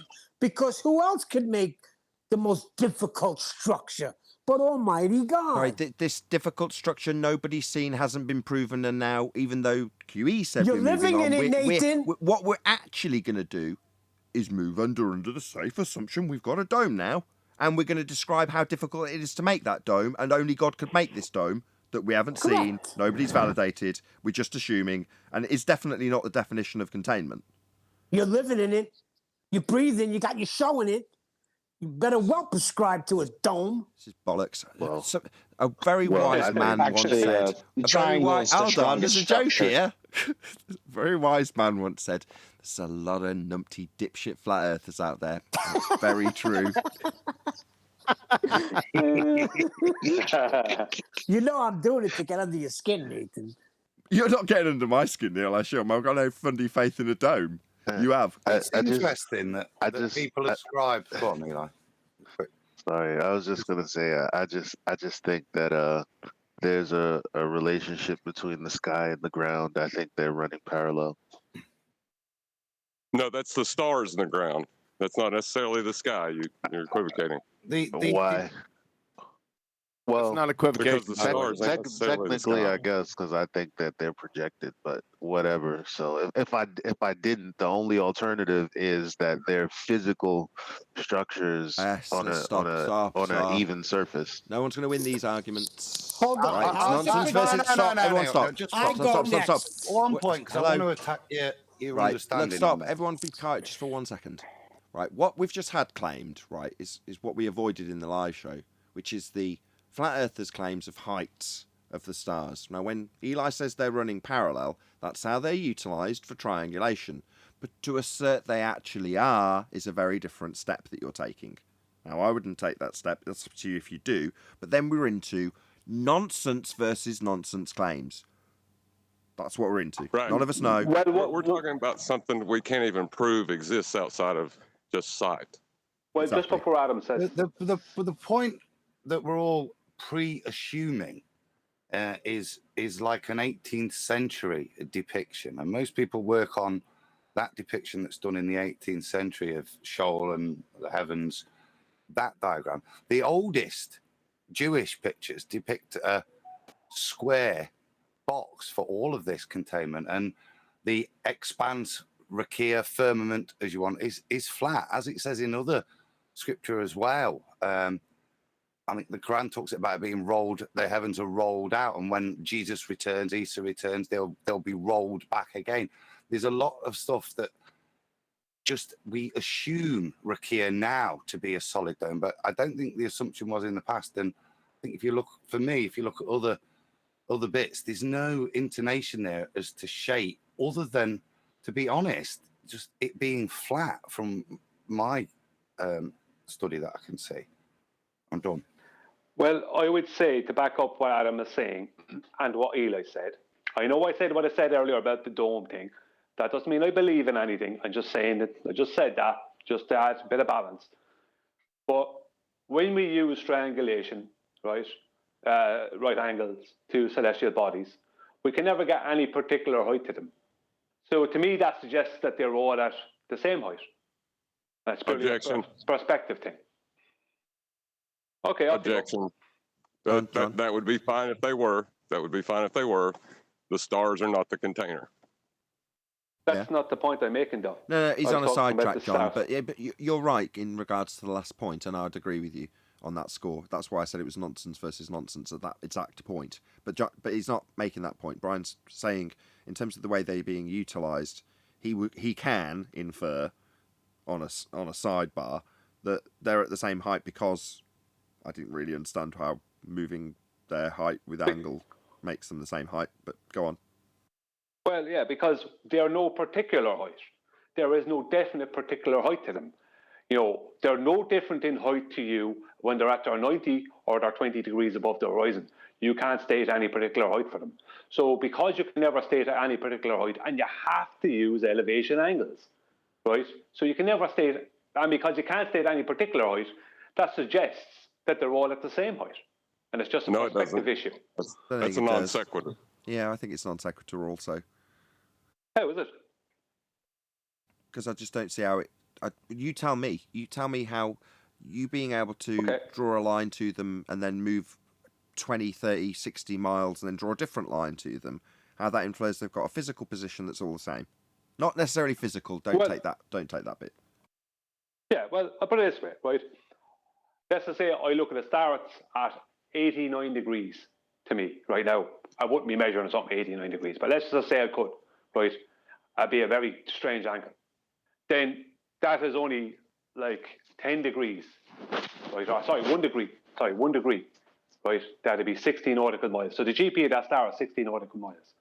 You're looking at that star 20 degrees above the horizon, right? That's you, Nathan, in a different location at 20 degrees above the horizon. So for you, that's 70 degrees. That's 70 by 60 nautical miles. So that gives you a completely different height from me. When that star moves, eventually that star will be, if you're, let's just say, west of me, then that star is likely to end up being at 89 degrees to you, right? And 20 degrees above the horizon for me. Objection. Right? I'm not finished. Right? Brian. So, right, when that star is 89 degrees, right, for you, and 89 degrees for me, or it's 20 degrees for you or 20 degrees for me, there is no difference whatsoever. We can't determine any difference, which suggests that it's all along. They're all at the same elevation. Yeah, but hold on. Elevation. But you're supposed to be inferring that. Hold on. When you say you can't get any, you're supposed to be inferring they're all the same height. So you're self-defeating in your argument now.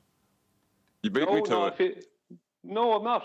Then I tell you why. Because if If a star is 20 degrees for you above the horizon, and it's at my zenith, and then sometime later it's at your zenith and it's 20 degrees above the horizon for me, then that suggests you have to be an unknown height, but that height is all, they're all at the same height, whatever that unknown height is.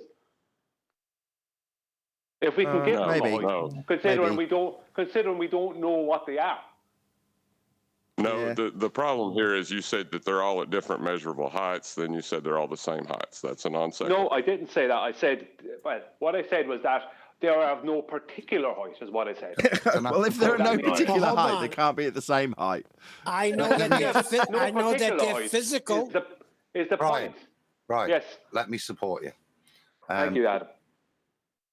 From a mathematical point of view, the assumption of angular change is distance perspective, and within that assumption, we assume the height is exactly the same when we're taking that elevation angle, and the adjustment in angle is to do with distance.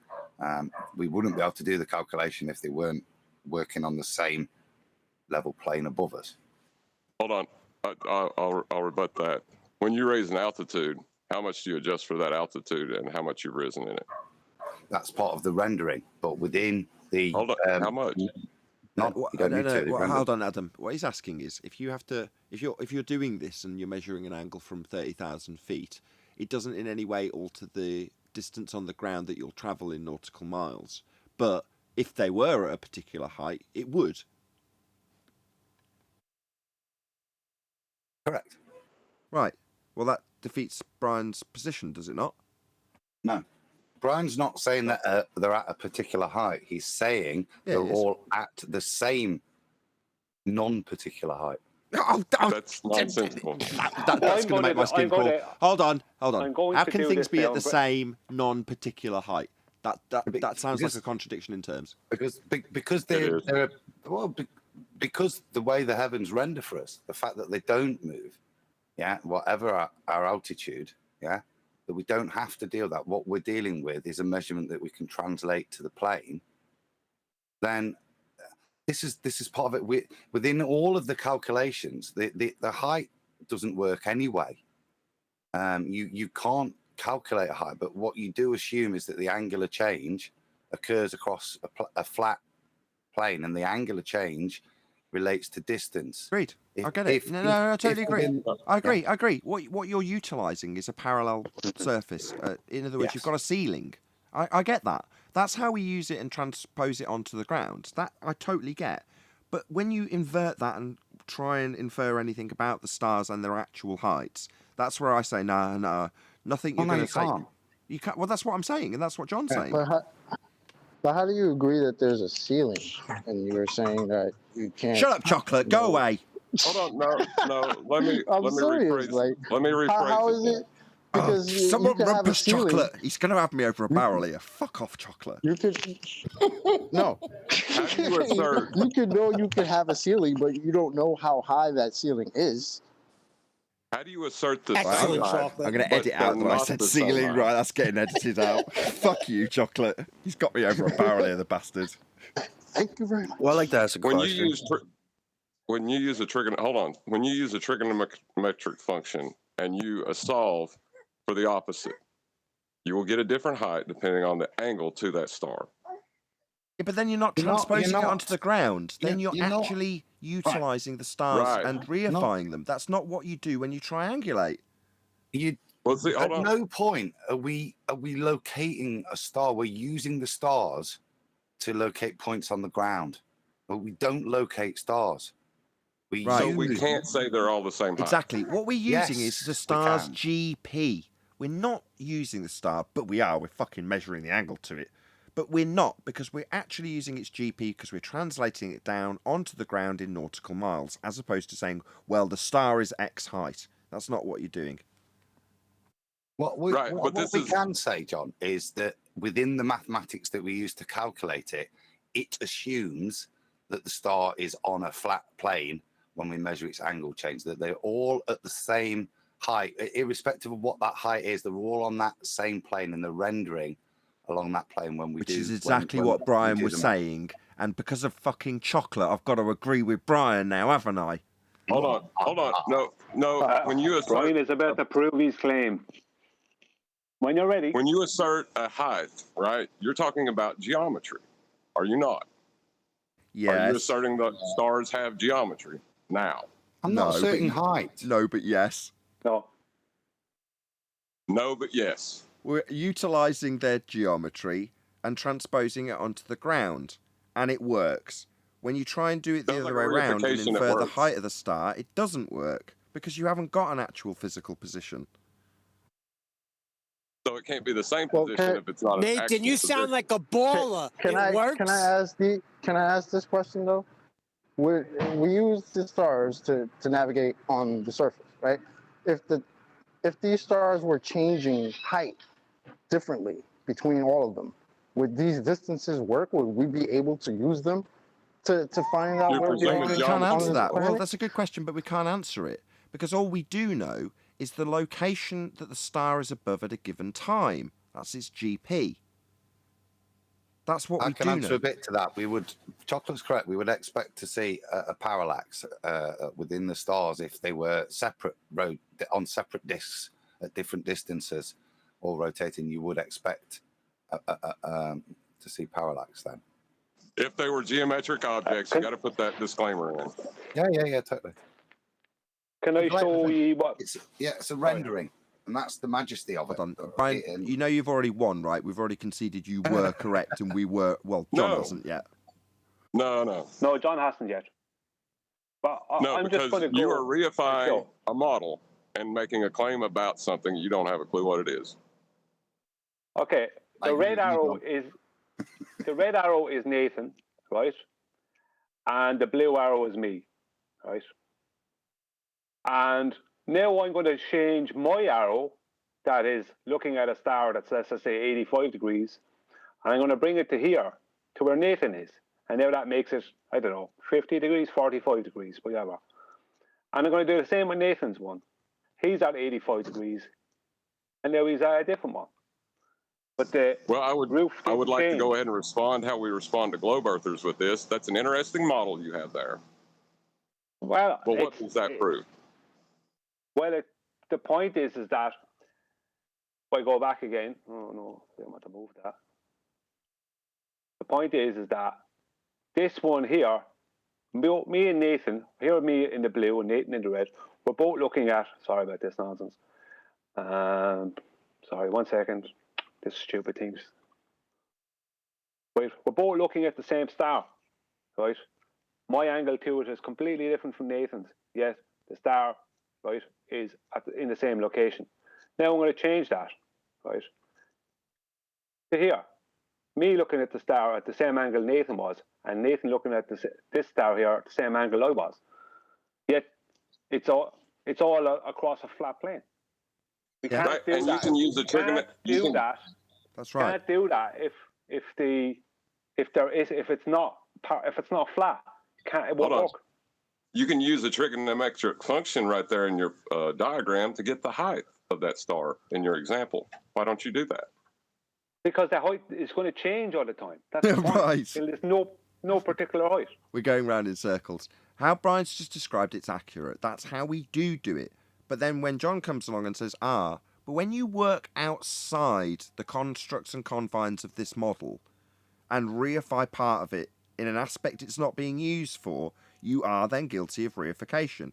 Because all John's got to do is say, if you take that aspect of it to prove that they're all at the same height, then you can give me a height for them. And you go, well, no, I can't. So that's the end of it. Well, no, I'm just going to show something now. Right? 1 second, and I'll show you.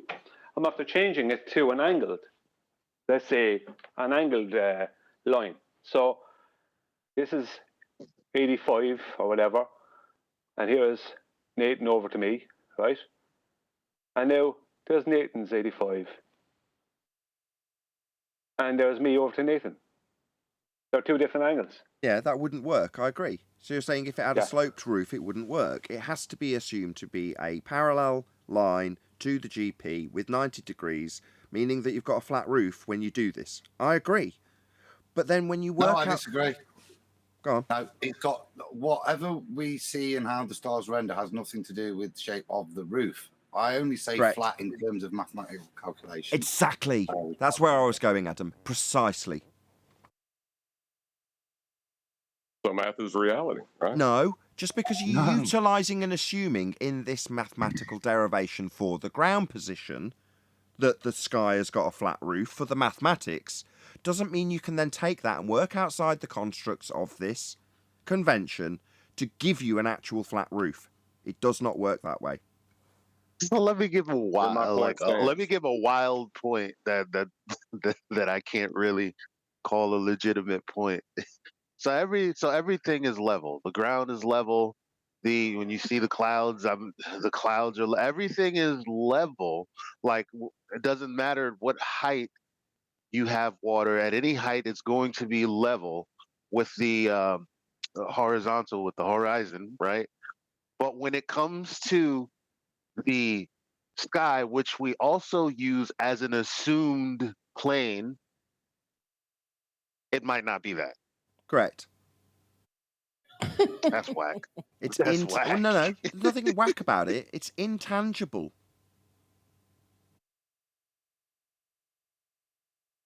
You don't know what you don't know. That's fair, What I John. would say is Adam's model. Now, it's an actual physical model he made, where he showed the stars above a flat plane, and the stars were flat. And when he turned it, it looked exactly like what we see. Remember that model he made, Adam, with the LEDs? Oh yeah. Oh my God! God! It looked like we're on a slippery slope of reification here. Flat Earth debate. It looked like it was curving, but it wasn't. Look, it doesn't matter how it's been beautifully modelled out and utilised on the flat maps with no drop and elevation angles. All of those things can be tangibly shown to be true in terms of their utilisation. Now, how you use the stars in this regard and the angles matching up with a flat roof assumed for the mathematics doesn't give you any actualisation of the stars via the model. You're working outside the convention.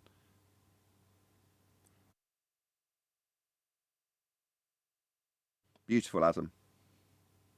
So if you don't have an actual height, can it be the same height? Mathematically, it must be for this to work, and it does. Does it mean they are? No. If you assert it, you're guilty of reification, and you're working outside the convention. Yeah. Do you remember when I showed that one slide that celestial navigation of the stars is similar to when you go to vertical angles along the coastline, where you do know the height of a lighthouse or some other object, and you're able to do that to a vertical angle because you know information, whereas the stars are just being used for an angular relationship. So there is not the knowledge of the height of the stars. That's not what the sextant's being used when it's converted to nautical miles, because you don't know. You do know because you have a chart book that says the lighthouse is X amount of meters, blah, blah, blah. But you don't have that for the stars. So what do you use it for? You use it for the angular relationship, then it's converted to nautical miles. They never even claim it's for the height of the stars. Exactly. Adam described it about a couple of months ago beautifully when he said you're getting a 2-for-1 out of the angle measurement. You're getting the angle, but it's also giving you the nautical mile value. So you're getting two things out of one measurement. Yeah? I like Brian's, instead of nautical miles, it was in one of Brian's vids, he calls it a navigator's minute, which is a much more applicable term. It's much more descriptive. Thank you, Adam. The bowlers hate that. Yeah, don't they just? But that's because it's admirably describing what they actually do when they take the minutes they're measuring in the sky, and then taking that and transposing it straight onto the ground as a distance value. I'm going to throw this whole thing on its head. John, right? Refractive curvature. Can you prove they're not all at the same height? That's unreasonable. That's reversing. Yeah, I'm reversing the burden of proof. No, it's not that you're reversing the burden of proof. You're asking him to prove non-existence of something. Well, no, really, because it's not that it's non-existent. We don't know if, you can't say there's non-existence of something. How is it non-existence? The height value. That's a non-existent thing. Well, it's an unknown thing. But not therefore non-existent. We don't have it. Well, how is it okay for John to ask me, let's just say, to prove they're all at the same height when I didn't? That's an argument from ignorance. Because I can't give a height. Ignorance fallacy. It's an argument from ignorance fallacy. You're asking him to disprove it. But and you didn't claim they were at the same height. Yeah, but if that's I what it is. You... There's no. That's what you did. That's you can't. But I proved that they had to be at the same height. No, mathematically we utilise them at the same height. Adam's explained it. Mathematically, we are utilising them in that manner. Look, it's a gift, right? It's a gift, and it's a gift to get you around the Earth. And the way in which it works is realistically nonsensical, isn't it? You're measuring an angle, and you get this 2-for-1 out of it, and it helps you get around the Earth. If, as I've said before, you try and get some understanding of what's up there from your assumptions of the angles, you're going to be sorely disappointed. And it's a bit like when you get a really good present and it's so good you want to know how it works and you take it apart and it's broke. You break it because it doesn't work the other way around. It's there for us to utilize on the surface at whatever altitude for some reason. But if we try and turn it the other way around and make inference of what's up there, height, shape, it'll make fools of you. I'm content to do this as well. This discussion isn't as awkward as I first suspected it would be when the subject first came up in terms of the allocation of a height value, because the same disappointment is bestowed upon the fundies on the globe side. And I'll explain how. So when they use all of their assumptions, let's just say they kept their assumptions of a sphere Earth intact when making the triangulation. In other words, we won't throw out the curved adjacent argument at this stage. We just say they just managed to do it. Bullshit intact. When they do, they also can't get their heliocentric distances to the stars value if they tried to, even with R intact. They have to push the distance infinite. Well, why? Because the same gift that Adam's describing in terms of getting them around on the flat plane they actually use, let's throw in the curved adjacent argument now, they have the same disappointment when it comes to getting the distances to their heliocentric stars. They have to make them infinite. But is it possible? Just one second. Like, this is where I say it makes fools of you, because they have to get their things to resolve, to be able to triangulate them exactly. They have to put them at infinite. But this is where they're full, and this is what the old historians and astronomers look at. What the claim then has to become. These things have to become ginormous. Look how big they've made our sun. Well, all those stars. Apparently, our sun's tiny. And it becomes even more and more ridiculous what they have to do to balance it in their system. And even then, it doesn't work, does it, Mercury? But their claim becomes more and more ridiculous. These things are billions of miles wide, some of them, aren't they? Yeah. Just so you can see. Well, the one that you started with was the best one, because you have to deny the evidence of your own eyes. In an apparent nature, I mean, I'm not claiming any physicality by making this statement, but when you look at the sun versus look at the stars, Adam's first statement was to say that, let's pick Betelgeuse. You look at that tiny dot in the sky and go, that is vastly larger than the sun. Now, when you look at the sun, which is bigger? Well, the sun's bigger. It's apparently bigger. But you have to tell yourself the opposite of that to buy into this belief. But even then, when you do the triangulation, it doesn't matter which one you're using, it's an infinite distance. Because otherwise their maths doesn't work. But they've got it pegged at a particular distance, based on R, of course. Well, is it possible? Is it possible to navigate if there was a rate of curvature, aka like that. Wouldn't we? No. Wouldn't we? Wouldn't we notice if there was a rate of curvature? You couldn't do triangulation. It's back to you need your right angles. You need to be able to draw a parallel line in the sky. Brian. You know what they did? They made the Earth. They made the Earth a mathematical place, and they took all the perspective that is in the Earth, and they just transposed it into the sky. So I could see a mountain in the distance, and it looks tiny, and there's a mountain in the foreground that looks huge, but the mountain in the distance could be twice the height of it. They just took that perspective view, and they just switched it up into the lights in the sky, and they took away the perspective of the Earth and claimed that's smaller because it's gone over the curve. Yeah, it actually started with the Tycho Brahe objection. After John, I don't know if I can. Go on, John. I was going to say I don't know if I completely believe it began with Tycho Brahe. I think it'd been going on for a bit before that, but he's the most prevalent one I can think of. But the thing is in all of these models, you're placing yourself in a position where you are objective to all things.